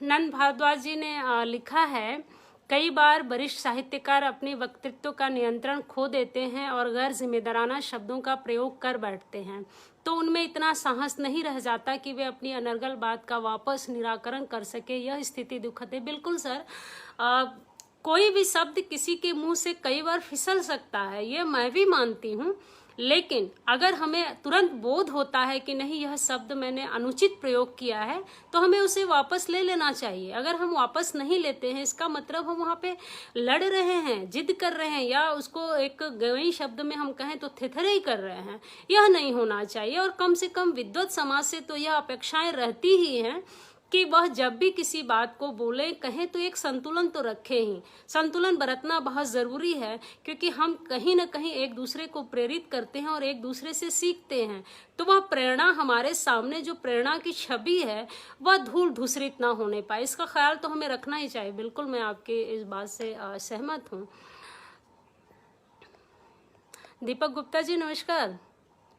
मनीषा जोशी जी आपका भी नमस्कार, शुक्रिया। पूनम तिवारी आपका वो भी नमस्कार, स्वाति आपको भी नमस्कार, रुचिका नमस्कार, कुलदीप बेटा नमस्कार, सुनील यादव जी नमस्कार। किसान की भी बात सिर्फ राजनीति के लिए। लक्ष्मी नारायण जी, दरअसल समाज में किसान और गरीब वोट के ट्रम्प कार्ड हैं। अमेरिका वाले ट्रम्प से मत लीजिए। हमारे देश में वोट और नोट की जो राजनीति चल पड़ी है, उसमें गरीब और किसान सिर्फ एक ठप्पा लगाने के लिए ही यूज होते हैं। उनके संदर्भ में सिर्फ राजनीति ही होती है, वास्तविक कार्य नहीं होते हैं। शुक्रिया। भूमिका रोचक उत्साहसन व्याख्यान, हाँ बंकिम जी शुक्रिया। चंद्रशेखर कुमार, संकट में लोग संजय बनकर पढ़ाई। मैं तो महाभारत वाले संजय जी को भी जानती हूँ, जो महाभारत का युद्ध सुन करके नहीं बल्कि देख करके बताते थे। तब हमारे पास टेक्नोलॉजी भी नहीं था, तो उस टेक्नोलॉजी के बगैर भी वो टेक्नोलॉजी का इस्तेमाल करते थे। हम उस संजय को भी जानते हैं। जी उर्मिला जी, बिल्कुल आप सही कह रही हूँ। किसान कभी थे ही नहीं। किसान और गरीब किसी भी सरकार के केंद्र में कभी नहीं रहे हैं। उद्योगपति और व्यापार के वर्ग से जुड़े हुए लोग ही हमेशा केंद्र में रहे हैं, और उन्हीं के हिसाब से संदर्भित चीज़ें भी बनाई जाती रही हैं और नीतियाँ भी उसी हिसाब से बनाए गए हैं। बन्ना गुप्ता जी नमस्कार, शुक्रिया। अनामिका चक्रवर्ती जी नमस्कार, शुक्रिया। नंद भारद्वाज सर लिख रहे हैं, दरअसल महानगर और सत्ता के ठंडे कमरों में बैठे लोगों को इस बात का ठीक से एहसास ही नहीं है कि शिक्षा और स्वास्थ्य का आधारभूत ढांचा देश के गांव और दूर दराज के हिस्सों में कितना कमजोर है। बिल्कुल सर, इस कदर कमजोर है कि इस लॉकडाउन के दौरान हमने महसूस किया और देखा कि जो ऑनलाइन एजुकेशन है उसमें 90% बच्चों को हम एजुकेट कर ही नहीं सकते हैं, क्योंकि उनके पास अगर मोबाइल है तो नेटवर्क नहीं है, अगर नेटवर्क है तो घर में कई सदस्य हैं एक साथ पढ़ने वाले, तो वह संभव नहीं है। और कहीं कहीं पर तो यह है कि घर के सबसे ऊंचे वाले छत पे चढ़ जाइए तब जाकर के नेटवर्क आता है। तो ऐसी स्थिति में ऑनलाइन एजुकेशन ने बहुत बड़ा संकट खड़ा कर दिया, और गांव में शिक्षा का वैसे ही स्थिति विकट स्थिति थी, और इस लॉकडाउन और पेंडेमिक ने तो उसकी स्थिति और खराब कर दी है, और शिक्षा से उनको वंचित करने का एक उपक्रम रच दिया है। आप सभी का शुक्रिया मेरी बात से सहमत होने के लिए।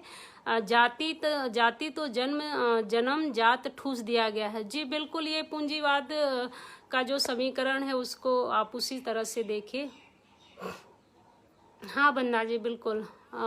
सौरभ दीक्षित मानस कह रहे, लेखन आज पेट भरने का साधन मात्र बनता जा रहा है, चाहे वो पत्रिका हो, न्यूज़पेपर या किताबों का प्रकाशन हो।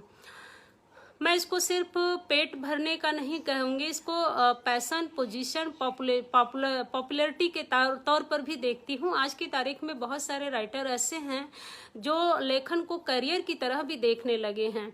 गत दिनों एक घटना मैंने पढ़ी थी, एक लड़की ने कहा कि वो लेखन में करियर बनाना चाहती है। तो पहली बार जब यह शब्द मेरे सामने आया तो मैं भौचक्की रह गई कि तुलसीदास के ज़माने से लेखन स्वांत सुखाए रहा है और ये करियर कब से हो गया। तो दरअसल ये करियर इस तरह से बना कि जब हमने टेक्नोलॉजी के रास्ते से जब हमने ग्राफ बनाना शुरू किया कि हम किताबों को बहुसंख्यक लोगों तक पहुंचा करके हम एक बिल्डअप कंडीशन खड़ा करेंगे और टीआरपी प्राप्त करेंगे और उससे हमको जो मनी आएगी उससे हम अपना करियर चला लेंगे। लेकिन आज जब लॉकडाउन हुआ है तो बहुत बड़े जो प्रकाशन हाउसेज हैं धीरे धीरे बंदी के कगार पर हैं, क्योंकि जब दो वक्त की रोटी का संकट है, ऐसे में किताब पढ़ना थोड़ा सा मुश्किल होगा। फिर भी पढ़ने वालों की कमी नहीं है, 130 करोड़ की आबादी में पढ़ने वालों की कमी नहीं रहेगी, लेकिन विकट स्थिति तो पैदा हुई ही है। जी बन्ना जी, आइसोलेशन सेंटर की हालत बहुत ख़राब है। जो नर्सेस काम करती हैं उनको ठीक से छुट्टियां नहीं मिलती है, उनको भी पीपी किट की उपलब्धता नहीं है, उनके सामने तो जीवन मरण का भी संकट है। और अभी पिछले दिनों मैंने हेंसी को सुन रही थी तो वो कह रही थी कि ग्रेसी हेंसी शायद नाम है उनका, सुन रही थी तो उन्होंने कहा कि महीने भर ड्यूटी करने के बाद एक दिन की भी ढंग से छुट्टी नहीं मिलती है और सामान भी मुहैया नहीं कराया जाता है। ऐसी कंडीशन में जॉब में अपने जान को बचाए रखना, दूसरे की जान रक्षा करना बड़ा कठिन होता जा रहा है। तो आइसोलेशन सेंटर की भी हालत बहुत खराब है। यह बात और है कि वो रिपोर्ट में नहीं आ रहा है, लेकिन जो जहां ग्राउंड रिपोर्टिंग से जुड़ा हुआ व्यक्ति है उसके माध्यम से जानकारियां तो मिल रही है। स्थिति सचमुच में बहुत विकट और खराब है।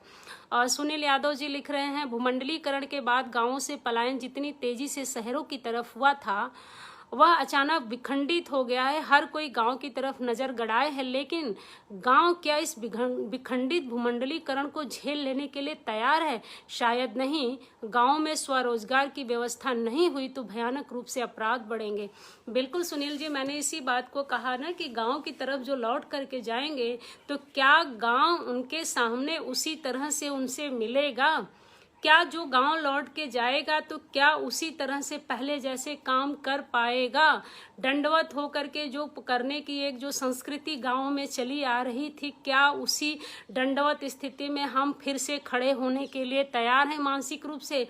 सबसे बड़ा संकट तो खड़ा होगा मानसिक, सामाजिक, आर्थिक, फिर शारीरिक। यह सारी चीजें हमारे सामने जो संकट पैदा करेंगे, क्या उन सारे संकटों से उबरने के लिए गांव में जा करके बचने के लिए क्या हम मानसिक रूप से तैयार हैं? यह बहुत बड़ा सवाल है और इस सवाल का उत्तर ना के बराबर है। वंदना गुप्ता जी, हालात इंसान ने स्वयं खराब किए और अब भुगतना भी उसे ही है। बिल्कुल, हालात तो हम लोगों की देन से ही पैदा हुए हैं, लेकिन उससे तो अब लड़ना ही होगा। सच्चिदानंद जोशी जी, नमस्कार आपको। बस्तर में स्थिति और भयावह और अस्पताल तक पहुंचने का साधन नहीं। जी उर्मिला जी, मैं सहमत हूँ इस बात से, हर जगह ज़्यादातर ऐसी स्थितियां हैं। पी राज सिंह जी लिख रहे हैं, क्रिटिसिज्म, एनालिसिस, लिटरेसी, डिबेट सभी मिलजुल कर बहुत अच्छी प्रस्तुति, शुक्रिया। बाल मजदूरों की समस्याएं गायब हैं। बाल मजदूरों की समस्याएं गायब नहीं हैं मैम, समस्याएं बढ़ गई हैं। बाल मजदूर तो छोड़िए, मुख्य मजदूर जो काम करते थे उनके सामने मजदूरी के लिए है क्या कंस्ट्रक्शन के काम होंगे? अगर होंगे तो उसमें कौन काम करेगा? अगर काम करेंगे तो क्या उनके जीवन रक्षा के लिए सुव्यवस्थित साधन उपलब्ध होंगे? अगर हम लेबर लॉ की बात करते हैं तो उत्तर प्रदेश गवर्नमेंट ने तो लेबर लॉ ही खत्म कर दिया है।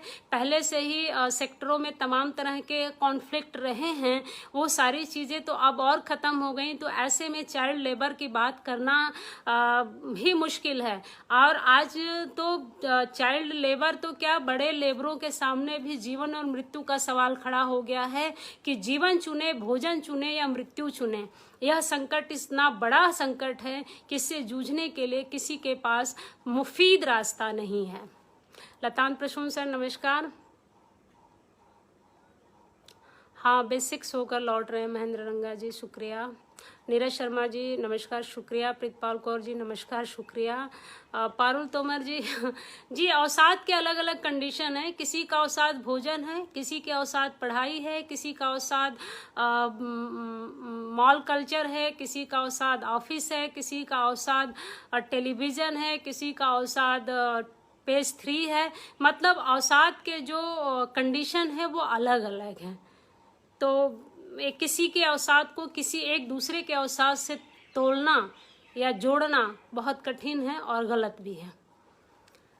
जी, दुनिया जिसे कहते हैं वो जादू का खिलौना। विनोद जी शुक्रिया। वंदना गुप्ता दी कह रही हैं, आज के हालात ने सोचने पर विवश कर दिया, ये हम कहाँ ले आए और अपने समाज को, अपने देश को। हाँ, और मुझे एक चीज़ याद आता है, शेरपा थे, उन्होंने कहा था योन ओगोथी ने कि समाज नष्ट हो सकता है, राष्ट्र भी नष्ट हो सकता है, किंतु साहित्य ही है जो नष्ट नहीं होगा। तो आप इसी से समझ लीजिए कि साहित्य में जो चीज़ें कही जाएंगी, रची जाएंगी, वो किसी न किसी दस्तावेज की तरह रहेंगी। तो सब नष्ट हो जाएगा, लेकिन साहित्य रहेगा। तो साहित्य रहेगा, फिर साहित्यकार भी रहेगा। तो साहित्य और साहित्यकार एक दूसरे के पूरक हैं। लेकिन अभी जो पेंडेमिक समय में साहित्यकारों के जो चेहरे सामने आ रहे हैं, उससे लोग बहुत व्यथित हैं। कुछ लोग कह पा रहे हैं, कुछ लोग नहीं कह पा रहे हैं। जी प्रसून जी शुक्रिया। पीराज सिंह जी कह रहे हैं, डिजिटल डिवाइस की बात पहले भी कही जाती थी, ऑनलाइन शिक्षा की स्थिति ने इस खाई को और गहरा कर दिया। आपकी बातों से सहमत। जी शुक्रिया। सुनील खलागे कह रहे हैं, मजदूरों के सामने सबसे ज़्यादा रोजी रोटी का ही समस्या। जी, उनके सामने यही सबसे बड़ी समस्या खड़ी हुई है कि उनकी रोजी रोटी क्या हो, कैसे हो और किस तरह से हो। और सबसे दुखद बात यह है कि इस संदर्भ में ना कहीं बात हो रही है, ना कहीं कोई चर्चा हो रही है। गवर्नमेंट की तरफ से जो 20,000 करोड़ का पैकेज आया है, वह भी पैकेज बहुत बड़ा भ्रमजाल है जो कोई नहीं समझ पा रहा है। तो स्थिति बहुत विकट है। नंद भारद्वाज सर कह रहे हैं, मेरा अनुमान है कि जो श्रमिक अपने गांवों को लौटे हैं, वे तब तक शायद ही महानगरों की तरफ लौटने का साहस करें जब तक कि कोरोना महामारी का कोई निदान नहीं ढूंढ लिया जाता। बिल्कुल सर। और अगर कोरोना महामारी का निदान खोज भी लिया जाएगा, तो जो आदमी लौटता है तो वो डर भी जाता है। वह जो मन में डर बैठ गया है, उस डर से वो कब लड़ कर के लौटेंगे, यह भी एक बड़ा सवाल हमारे सामने है। आप बिल्कुल सही कह रहे हैं, मैं सहमत हूँ। कल्पना मनोरमा जी नमस्कार। हाँ, नंद बहादुर सर सही कह। कविता कह रही हैं, कविता सिंह, आर्थिक स्थिति केवल वापसी वालों की ही नहीं बल्कि संपूर्ण मध्य वर्ग और निम्न वर्ग की बिगड़ गई। हाँ बिल्कुल, सभी की बिगड़ी हुई है, किसी एक को हम नहीं कह सकते। वीरेंद्र यादव सर प्रणाम। आपके एक संदर्भ को मैंने कोट किया, वो जो प्रेमचंद के संदर्भ में आपने लिखा कि बड़े घर की बेटी की जो कहानी है वो 110 साल पहले आई थी। तो उस आधार पर 110 साल पहली बात को आप 2020, वो भी 21वीं शताब्दी के आखिरी दशक में अगर एनालिसिस करते हैं, तो फिर हमें उस सापेक्ष समय के साथ तुलना करना होगा, न कि आज के समय के साथ। क्योंकि मेरा मानना है कि आज जो समय है वो 2020 है। तो हो सकता है 2025 तक जाते जाते या 2050 तक जाते जाते 2020 की चीज़ें कूड़ा ही मान ली जाए। तो क्या यह शब्द प्रचलन में लाना ठीक है? मुझे लगता है कि एकदम गलत है। चीज़ें थोड़ी उत्तम मध्यम हो सकती हैं, अच्छी बुरी हो सकती हैं, अप्रासंगिक हो सकती हैं समय के साथ, हालात के साथ, परिस्थिति के साथ, परिवेश के साथ, लेकिन वह रद्दी हो ऐसा नहीं हो सकता है। राकेश पटेल कह रहे हैं, डॉक्टर गोरख प्रसाद मस्ताना के लॉकडाउन गीत और हमरे गीत को भी देखा जाए। जी जरूर। प्रज्ञा पांडे जी नमस्कार।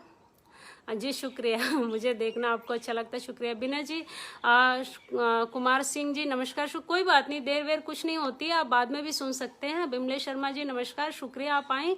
शोभा रस्तोगी जी नमस्कार, शुक्रिया। नसीम अहमद नसीम वाह बहुत उम्दा जी शुक्रिया। मैंने अपनी तरफ से कोशिश की है कि मैं अपना एक नज़रिया दे सकूं, क्योंकि किताबी बातें तो अलग होती हैं। अवधि भोजपुरी पूर्वांचल का आनंद जी, वो नाटक मुझे ये देना पड़ा। संतोष त्रिवेदी सर नमस्कार, जय हो जी, जय हो। भावना शेखर जी नमस्कार, शुक्रिया। पी राज कह रहे हैं, स्त्री लेखन की विशेषता बनारसी बोली होते हुए भी बनारस की गालियां संवादों में अनुपस्थित हैं। जी, बनारसी गालियां हर वक्त नहीं आई जा सकती ना। दरअसल ये एक दूसरे फ्लेवर को कहने के लिए है, जो इस समय के चेहरे साहित्यिक चेहरे हैं। आप उस प्रतीक के तौर पे जब जोड़ेंगे तो आपको यह संदर्भ ज़्यादा सही समझ में आएगा। भावेश देव जी शुक्रिया जी। आनंद जी शुक्रिया नमस्कार। अमरनाथ अमर शरण नमस्कार, शुक्रिया। वर्तमान साहित्य का काकीवाद, बिल्कुल मैं इसको काकीवाद ही कहती हूँ।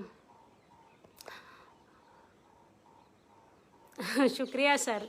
अमर सर कह रहे हैं बहुत सुंदर सुनीता जी, भरपूर तथ्यों के साथ सारगर्भित वक्तव्य। मैंने कोशिश की कि मैं अपनी जो भी बात कहूँ उसके साथ सामने कुछ तथ्य रखूँ, जिससे लोग बाद में भी सुने तो उन्हें लगे कि हाँ, हमने कुछ नई दृष्टि देखने को मिली और जानने को मिला। आनंद भारद्वाज सर कह रहे हैं हिंदी के महानगरों में तो साहित्य का परिदृश्य काफी मटमैला होता गया है। देहात में लोक संवेदना की शक्ति में अभी जरूर कुछ संभावनाएं बची हैं, देखें कितनी बच पाती हैं। सर हम भी यही उम्मीद करते हैं कि जितनी है वो बची रहें और आगे बढ़ती रहें, क्योंकि लोक संवेदनाएं क्या, मानव अंदर की जो संवेदनाएं हैं वो धीरे धीरे खत्म हो रही हैं, नष्ट हो रही हैं, और इन संवेदनाओं को बचाए रखना भी हमारे सामने एक बड़ी चुनौती ही है। अनीता सेठी कह रही है सब जगह हो रहा है फेसबुक पर अपने अपनी समय को ही लाइक करते हैं। बात देखें यहाँ लाइक डिसलाइक की नहीं है, बात यहाँ पर चिंता और चिंतन की है कि हम समाज के हित में कितनी बातें कर पा रहे हैं, हम उन लोगों के साथ कितना खड़े हो पा रहे हैं जो हमारे दुख दर्द में, हम एक शब्द हमेशा अक्सर मैं इन शब्दों को कोट करती हूँ कि जिन लोगों ने अपने मेहनत कश हाथों से कंधों पर लड़ भिड़ करके ऊंची ऊंची अट्टालिकाएं बना दिए, वो आज भी झोपड़ी में रह रहे हैं, और झोपड़ी तो छोड़िए आज सड़कों पर सो रहे हैं। तो क्या हम उनके लिए क्या कर पा रहे हैं? हमने क्या किया, हमने अपनी तरफ से क्या किया, इस हालात में उनके लिए क्या किया, यह बड़ा सवाल है। विनय जी कह रहे हैं कोई भूखा कोई बेघर मजदूरों के मोहल्ले में है, वर्षों से ही मंजर मजदूरों के मोहल्ले में। बिल्कुल यही स्थिति है। जी वंदना गुप्ता जी शुक्रिया, आपने उस शब्द को ध्यान रखा। सिद्धेश्वर सर नमस्कार, शुक्रिया। बिना मुद्दीरा शुक्रिया। सवाल तो बड़ा है कि क्या लेखक समाज बाहर जा रहा है? हाँ, लेखक समाज के सामने बहुत बड़ा सवाल है। उनके मुखौटों को लेकर के जो सवाल खड़ा हुआ है वह सवाल समाज उनसे पूछ रहा है, लेकिन समाज में समाज और साहित्य दोनों एक दूसरे से जुड़े हुए, तो वो सवाल कहीं न कहीं हवाओं में टकरा करके गुम हो जा रहे हैं, वो एक अनगुंजित आवाजें खो सी जा रही हैं।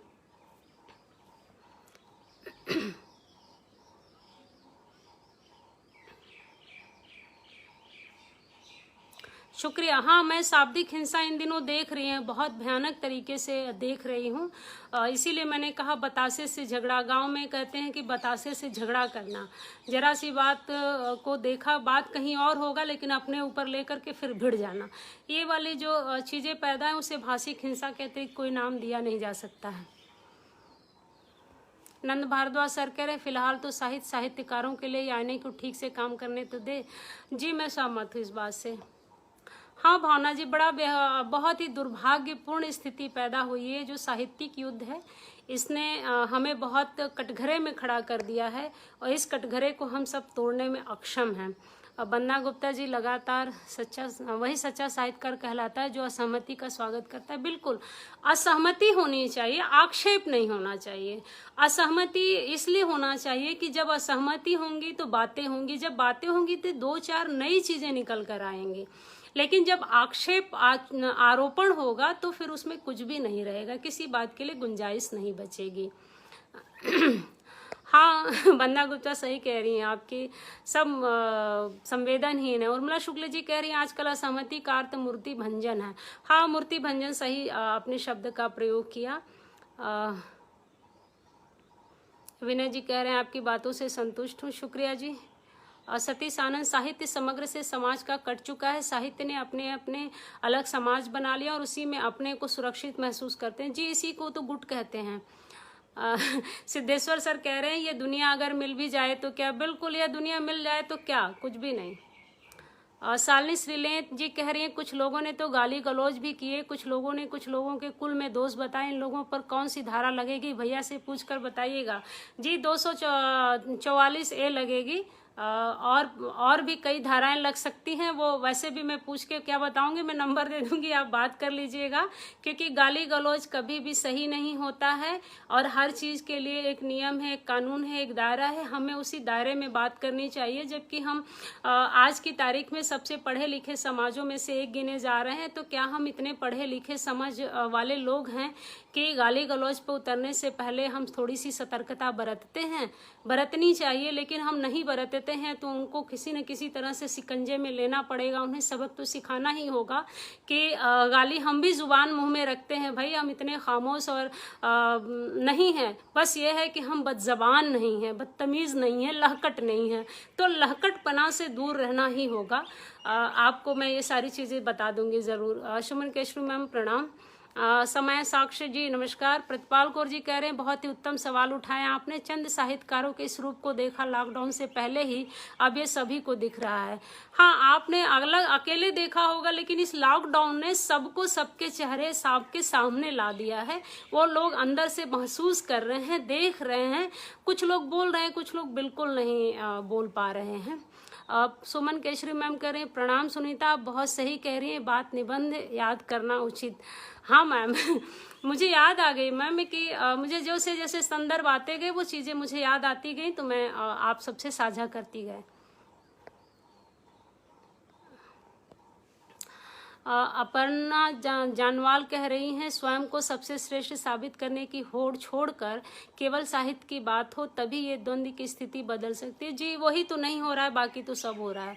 वंदना गुप्ता जी कह रहे हैं अनुचित सद्भाव लेने से बड़प्पन ही प्रदर्शित होता है। हाँ, लेकिन वो बड़प्पन कौन चाहता है। डॉक्टर जीवन जी नमस्कार। पारुल जी समाज के जिन उपेक्षित लोग साहित्य रचते हैं क्या उससे वो अपेक्षित वर्ग लाभान्वित? जी बिल्कुल नहीं। आपका ये सवाल बहुत मौजू है। समाज के जिन उपेक्षित लोगों पर साहित्य रचते हैं क्या उससे वह वर्ग उपेक्षित वर्ग लाभान्वित होता है? बिल्कुल नहीं हो पाता है।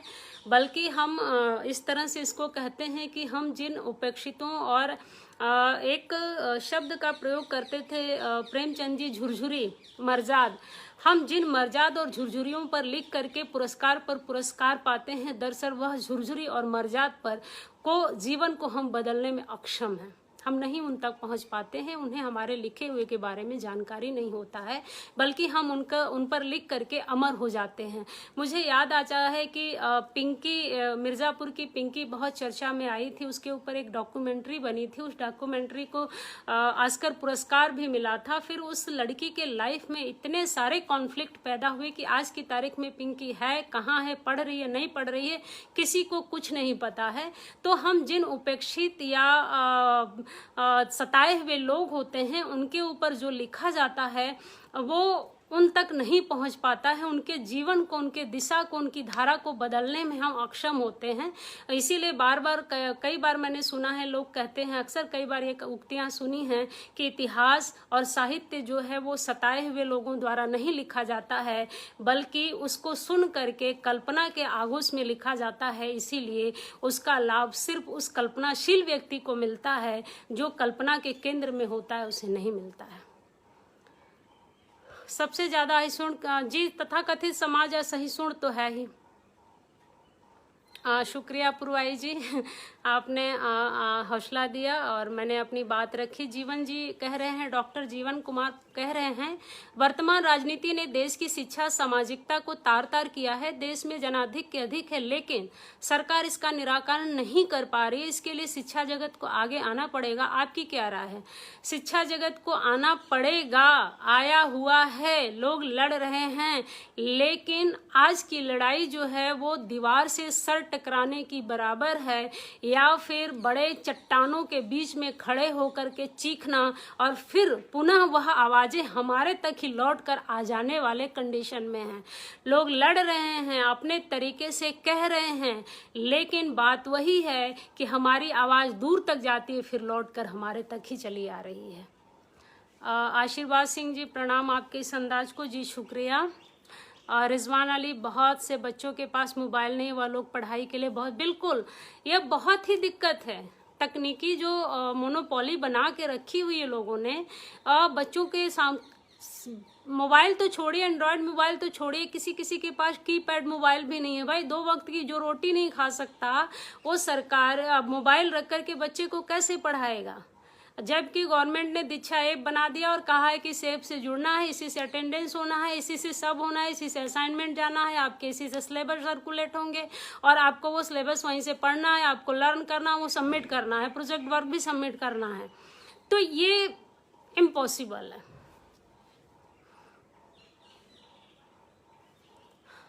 तकनीक आने से प्रकाशन हाउसेस की मोनोपोली कम हुई है। जी, पुरवैया जी की तरफ से सवाल है, पुरवैया टीम की तरफ से सवाल है कि तकनीक आने से प्रकाशन हाउसेस की मोनोपोली कम हुई है।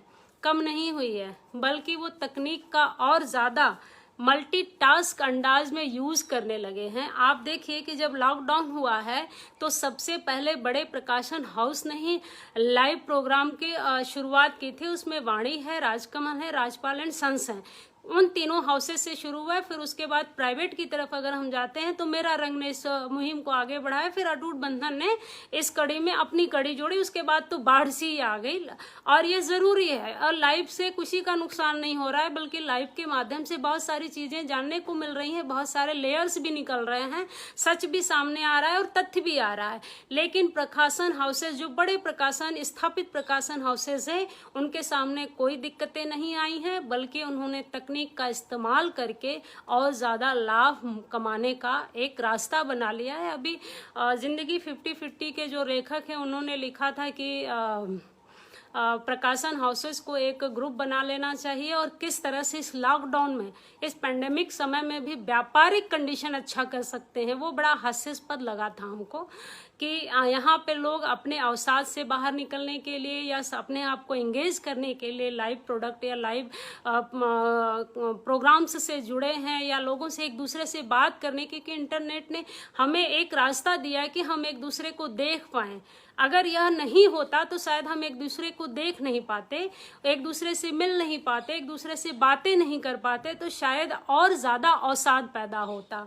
तो टेक्नोलॉजी ने हमें उससे निकलने का रास्ता दिया। लेकिन इस जैसे आपदा में अवसर वाली बात जो कही है प्रधानमंत्री जी ने, शायद कुछ लोग आपदा में अवसर तलाश रहे हों, लेकिन सबके लिए यह अवसर नहीं है, बल्कि एक समय को बेहतर ढंग से जीने का एक सलीका है, तरीका है, जिससे हम अवसाद में जाकर अपने जीवन की इह लीला समाप्त न करें, बल्कि कहीं न कहीं उलझे रहें। मेरे पिताजी एक बात कहते हैं, कंगाल से बेहतर जंजाल है। तो कंगाल हो जाएं, इससे अच्छा है कि हम जंजाल में उलझे रहें और जिंदा रहें, क्योंकि जीवन बार बार नहीं मिलता है जिसको हम समाप्त कर दें। और संध्या चौधरी जी शुक्रिया। एनी राजा जी, हाँ एनी राजा, उन्हीं का नाम मैं ले रही थी, ध्यान से उतर गया। राकेश पटेल, गांव जाने के बाद भी लौटे। जी, ये तो है, जो गांव से लौटेगा वो काम की आदतों का भी तो संकट रहेगा ना। हर जगह के काम जो होते हैं वो अलग अलग होते हैं। सिद्धेश्वर सिंह जी कह रहे हैं, नई तकनीक और नए माध्यम से बात के बोले जाने और उसको सुने जाने के लिए प्रेजेंटेबल और एक्सक्लूसिव बनाने की बात भी होगी ही। धीरे धीरे यह झाग उफान कर गिर जाएगा। बस इस पर ध्यान देने की ललक पर लगाम खुद से लगाई जाए। बिल्कुल बिल्कुल बिल्कुल, ये हमें स्व विवेक और आत्मनियंत्रण से काम लेने वाली बात है। जानी मानी 25-30 सालों से खत्म हो चुकी है जजमानी। हाँ जी, झुकने की ज़रूरत नहीं है। प्रकाशन से प्रकाशित पुस्तक रेट कम हो। ये तो प्रकाशन हाउसेस जो है, अभी मैंने देखा कि गत दिनों एक सुप्रसिद्ध व्यंग्यकार की किताब आई थी, उसकी मूल्य 450 रुपये। रेट कैसे कम होगा, और तो बढ़ गया। जीवन, भोजन या मृत्यु, सच बहुत भयावह। जी वंदना गुप्ता जी, जीवन चुने कि मृत्यु चुने कि भोजन चुने, ये बड़ा संकट है। वंदना के किंग रानी जी कह रही हैं, मेरे कहने का मतलब साहित्य से बाल मजदूरी की समस्या गायब है। हाँ जी जी, साहित्य में इसकी चर्चाएं ना के बराबर है। हीरालाल जी नमस्कार। किसी का अवसाद, पेज नंबर 3। जी, सबका यह कल तक फिल्म इंडस्ट्री का पेज नंबर 3 हुआ करता था। आज की तारीख में मैं इसे साहित्य में भी देखती हूँ। साहित्य में एक चीज़ और मैं देखने लगी हूँ, गॉसिप मीडिया का प्रवेश बहुत तेजी से हुआ है। तो यह भी साहित्य में धीरे धीरे घर बना लिया है। तो इसको चूँकि समाज, साहित्य और सिनेमा एक दूसरे के पूरक हैं, वो अलग नहीं है। कहीं ना कहीं साहित्य भी समाज के उस चेहरे को प्रस्तुत करने की कोशिश है शब्द जाल के माध्यम से, और सिनेमा भी चित्र के माध्यम से समाज के ही किसी न किसी तकलीफ, दुख, परेशानी, अच्छी बुरी चीज़ों को प्रेजेंटेबल करता है। तो दोनों जगह के जो पेज 3 और गॉसिप है वो बहुत तेजी से बढ़ा है, जो कुछ लोगों के लिए अच्छा हो सकता है, कुछ लोगों के लिए बहुत घातक और हृदय विदारक भी है। राकेश मिश्र सर नमस्कार। हाँ सर, आप सुन रहे हैं। मैंने कल आपको सुना था, आज आप मेरे को सुने, खुशी हो रही है आपको देख करके। करुणा सक्सेना, हम भी हेल्प कर रहे हैं मजदूरों को। देखिए, अपने लेवल पे हर कोई कर रहा है, लेकिन कुछ लोग बता रहे हैं, कुछ लोग बता नहीं रहे हैं। मैं अपना बताना संदर्भ उचित नहीं समझिला। आज पहली बार मैंने सारे काम टाल कर आपको लगातार सुन रही हूँ। बहुत कुछ जानने समझने को मिला, साथ ही आपके वक्तव्य में जो फ्लो है बांध के रखे हुए। जी शुक्रिया कविता सिंह जी। नवीन चंद्र कुमार भाई नमस्कार। लहकट जी, तो फिर हम रचें किसके लिए, किसके लिए रचते हैं? हम देखिए, बाजार के हिसाब से आज आप देख रही होंगी कि जो साहित्य रचा जा रहा है, गत दिनों सील अश्लील और बाजार को लेकर के, पारुल तोमर जी का ये सवाल है कि को लेकर के बातें हो रही थी। वो बातें इसलिए होने लगी क्योंकि जो हम आज बाजार है वो हमारे ऊपर हावी है। प्रकाशक लेखक के बीच में एक समझौता सा हो जाता है कि हम बाजार को देख करके आज कौन सा माल बिक रहा है। मैं माल शब्द का इस्तेमाल कर रही हूँ क्योंकि आज धंधेबाजी का जमाना है। तो धंधा शब्द जो है साहित्य में भी घुस चुका है और प्रकाशन भी हाउसेस में भी घुस चुका है। तो इन दोनों को हम अलग करके नहीं देख सकते हैं। तो जो कुछ रचा जा रहा है वो बाजार के हिसाब से रचा जा रहा है, इसलिए उस विद्रूप चेहरे या दर्दीले चेहरे या झुर्री रहित चेहरे, झुर्री जनित चेहरे तक नहीं पहुंच पा रहा है। हम जो साहित्य रच रहे हैं या रच रहने वाले हैं, वो सब्जेक्ट के प्लॉट में हमने इसीलिए बात की कि यह भी शामिल होगा, लेकिन इस शामिल होने में वह लोग नहीं होंगे, बस उनकी चर्चा होगी। सुभाष नीरो सर प्रणाम। जुमा झुंझुनवाला मैम नमस्कार, शुक्रिया आप लोग आए। नंद भारद्वाज सर, बहुत सदैव जवाब दिया आपने सवालों को। जी शुक्रिया सर, आपके सवाल बड़े अच्छे थे, मेरे मन के थे। प्रीतपाल कौर जी कह रहे हैं इस पर मैं आपसे चर्चा करना चाहूँगी। साहित्य में गरीबी को अनुचित महिमा मंडन किया जाता है, उस पर मुझे एतराज़ है। बिल्कुल, मैं बात करने के लिए प्रस्तुत रहूँगी। नीलोत्पल मृणाल, आपका स्वागत है, शुक्रिया। आप भी हमारे आइकॉन लेखक हो और आपने हमेशा एक जो बात हमेशा तटस्थ होकर के जो कहते वो मुझे बहुत पसंद है। आप यहाँ हो, बहुत अच्छा लग रहा है। मैं अवगढ़ और डार्क हॉर्स को भूल नहीं सकती हूँ, बल्कि मैं चाहती हूँ कि डार्क हॉर्स का जो वो घोड़ा है वो हर बच्चे तक दौड़ के जाए और अवगढ़ का जो बिरंची है वह हर बच्चे में बिरंची जिंदा रहे। सुभाष ने बहुत देर से आप आए, रिकॉर्डिंग सुन। जी शुक्रिया, कोई नहीं, आप आराम से सुने। पारुल तोमर कह रहे बहुत अच्छा लगा आपको सुन। जी शुक्रिया पारुल जी, आप बनिए। मृदुला सिंह जी नमस्कार, शुक्रिया। वैरिंदर शर्मा, बेहतरीन अभिव्यक्ति, जी शुक्रिया। हाँ रिजवान भाई, नहीं है, ये दिक्कतें तो हैं। आपदा से राजनीतिक लाभ लेने का अवसर तलाशा जा रहा है सुनीता। हाँ बिल्कुल नंद भारद्वाज सर, आपदा में सिर्फ राजनीतिक ही क्या, मैं इसको सामाजिक, आर्थिक, राजनीतिक, सांस्कृतिक और साहित्यिक तौर पर भी देख रही हूँ। हर जगह आपदा को अवसर में कन्वर्ट करने की कोशिश की गई है कुछ लोगों, वो तथाकथित या मुट्ठी लोगों को, जिसको अगर मैं अजंता देव के शब्दों में कहूँ तो सो कॉल्ड। पहली बार आपको देख सुन रहा हूँ प्रकाश सिन्हा जी, शुक्रिया। गॉसिप का प्रवेश है। जी बन्ना वाजपेयी जी, गॉसिप का जिस तरह से प्रवेश हुआ है उससे एक भ्रम पैदा हुआ है।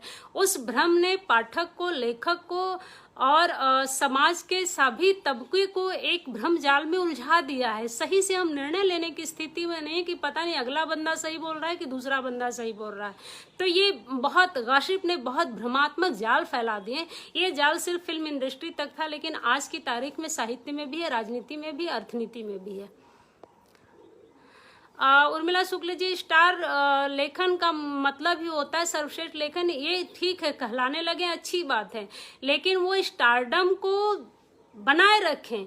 स्टारडम का मतलब सिर्फ ये नहीं होता है आसमान में उड़ना, जमीन पर भी तो पैर रहे, जमीन से जुड़े हुए लोगों से जुड़ाव भी तो रहे। अनीता शैलेश जी शुक्रिया, नमस्कार। मनोज कुमार, बेहतरीन परिचर्चा, बहुत कुछ सीख लीजिए, शुक्रिया मनोज जी, डॉक्टर मनोज जी। प्रमोद सिन्हा, कृपया थोड़ा परिचय देंगी, आपकी वाणी काफ़ी शुद्ध है। जी आप परिचय पूछिए, आप क्या जानना चाहते हैं। मैं डॉक्टर सुनीता हूँ और पेशे से शिक्षक हूँ और दिमाग से घुमक्कड़ हूँ, दिल से आर्टिस्ट हूँ। मैं चित्रें बनाती हूँ, मेरे पीछे एक आध पेंटिंग लगी हुई हैं। और क्या आप जानना चाहते हैं, आप बेशक जब पूछेंगे हम बता देंगे आपको। और संतोष जी, मेरे ख्याल से मैंने अपनी सारी बातें रखी, लोगों के मैंने समुचित सवालों, जो भी सवाल हमारे सामने आए, मैंने उन सारे सवालों के समुचित उत्तर देने की कोशिश की है। सोनी जी शुक्रिया, नमस्कार। अभी आप आई हैं, अब तो मैं ख़त्म करने वाली हूँ, तो अब मैं अपनी बातों को समेटती हूँ। और चलते चलाते मैं एक चीज़ ज़रूर आखिर में बोलना चाहूँगी कि लॉकडाउन ने साहित्य, समाज दोनों को एक दूसरे के सामने बिल्कुल खोल कर रख दिया है। जहां साहित्य से जुड़े हुए लोग एक मुखौटे की तरह हमारे सामने थे, एक आदर्श की तरह थे, अपनी रचनाओं की वजह से वह कहीं न कहीं रचनाएं अब अप्रभावी से होने लगी हैं और व्यक्ति की छवि मन स्थिति में छाने लगी है। यह साहित्य के विकास के लिए थोड़ा सा मैं अवरोधक के तौर पर भी देखती हूँ। दूसरा, जब हम समाज की बात करते हैं तो समाज है हमेशा अपने समय, काल, परिस्थिति और परिवेश के हिसाब से संप्रेषित होता है, संबोधित होता है। हम उसी के हिसाब से अपने जीवन, कार्य, लेखन सब कुछ को कार्यान्वित करते हैं, तो हम इसे कभी भी एक दूसरे से अलग करके नहीं देख सकते हैं, अलग किया भी नहीं जा सकता है। और जब मैंने लॉकडाउन का जिक्र किया तो जाहिर सी बात है, यह लॉकडाउन सदियों नहीं रहने वाला, जीवन भर नहीं रहने वाला। यह शब्द एक समय काल तक ही रहेगा, लेकिन इसकी अनुगुंज जब तक हम जिएंगे, जब तक हम रहेंगे और साहित्य में यह शब्द वर्णित होगा, तो वो कहीं न कहीं हमें खोजने पर, सोचने पर, जानने पर विवश करेंगे कि हाँ, यह शब्द की उपज क्यों हुई, क्या वजह रही, क्या हालात बने और इस हालात के बनने के दौरान सबके जीवन कैसे रहे, चेहरे कैसे रहे, व्यवहार पक्ष कैसे रहा। यह सारा कुछ साहित्य के आंगन से समाज के पगडंडियों तक पहुँचेगा, इसमें कोई दो राय नहीं है। अब मैं अपनी बात को इन्हीं चंद शब्दों के साथ समेटती हूँ और मैं उम्मीद करती हूँ कि आज हमने एक बेहतर ढंग से साहित्य और समाज के दोनों तथ्यों, सच्चों को समझने की कोशिश की है। हमें इस बात का हमेशा याद रखना होगा कि साहित्यकार सिर्फ शब्दों से खेलने का नाम नहीं है, बल्कि समाज के सामने एक चेहरा प्रस्तुत करने का भी नाम है। तो जब हम कोई चेहरा समाज के सामने प्रस्तुत कर रहे होते हैं, तब हमें ध्यान रखना होगा कि उस चेहरे के बरक्स हम सिर्फ शब्दों का जाल नहीं बिछा रहे होते हैं, बल्कि समाज के कटु यथार्थ को भी प्रस्तुत कर रहे होते हैं। यह हमें सदैव याद रखना होगा। साहित्य के लिए, समाज के लिए, साहित्य और समाज दोनों एक दूसरे के पूरक हैं और हम सभी समाज के हिस्से हैं। तो हमारे बौद्धिक समाज को हमेशा बौद्धिक वक्त में बहुत सारे बातों का ख्याल जरूर रखना होगा। हमारे साथ बहुत सारे वरिष्ठ लोग जुड़े रहे, हम उन सब का शुक्रिया करते हैं।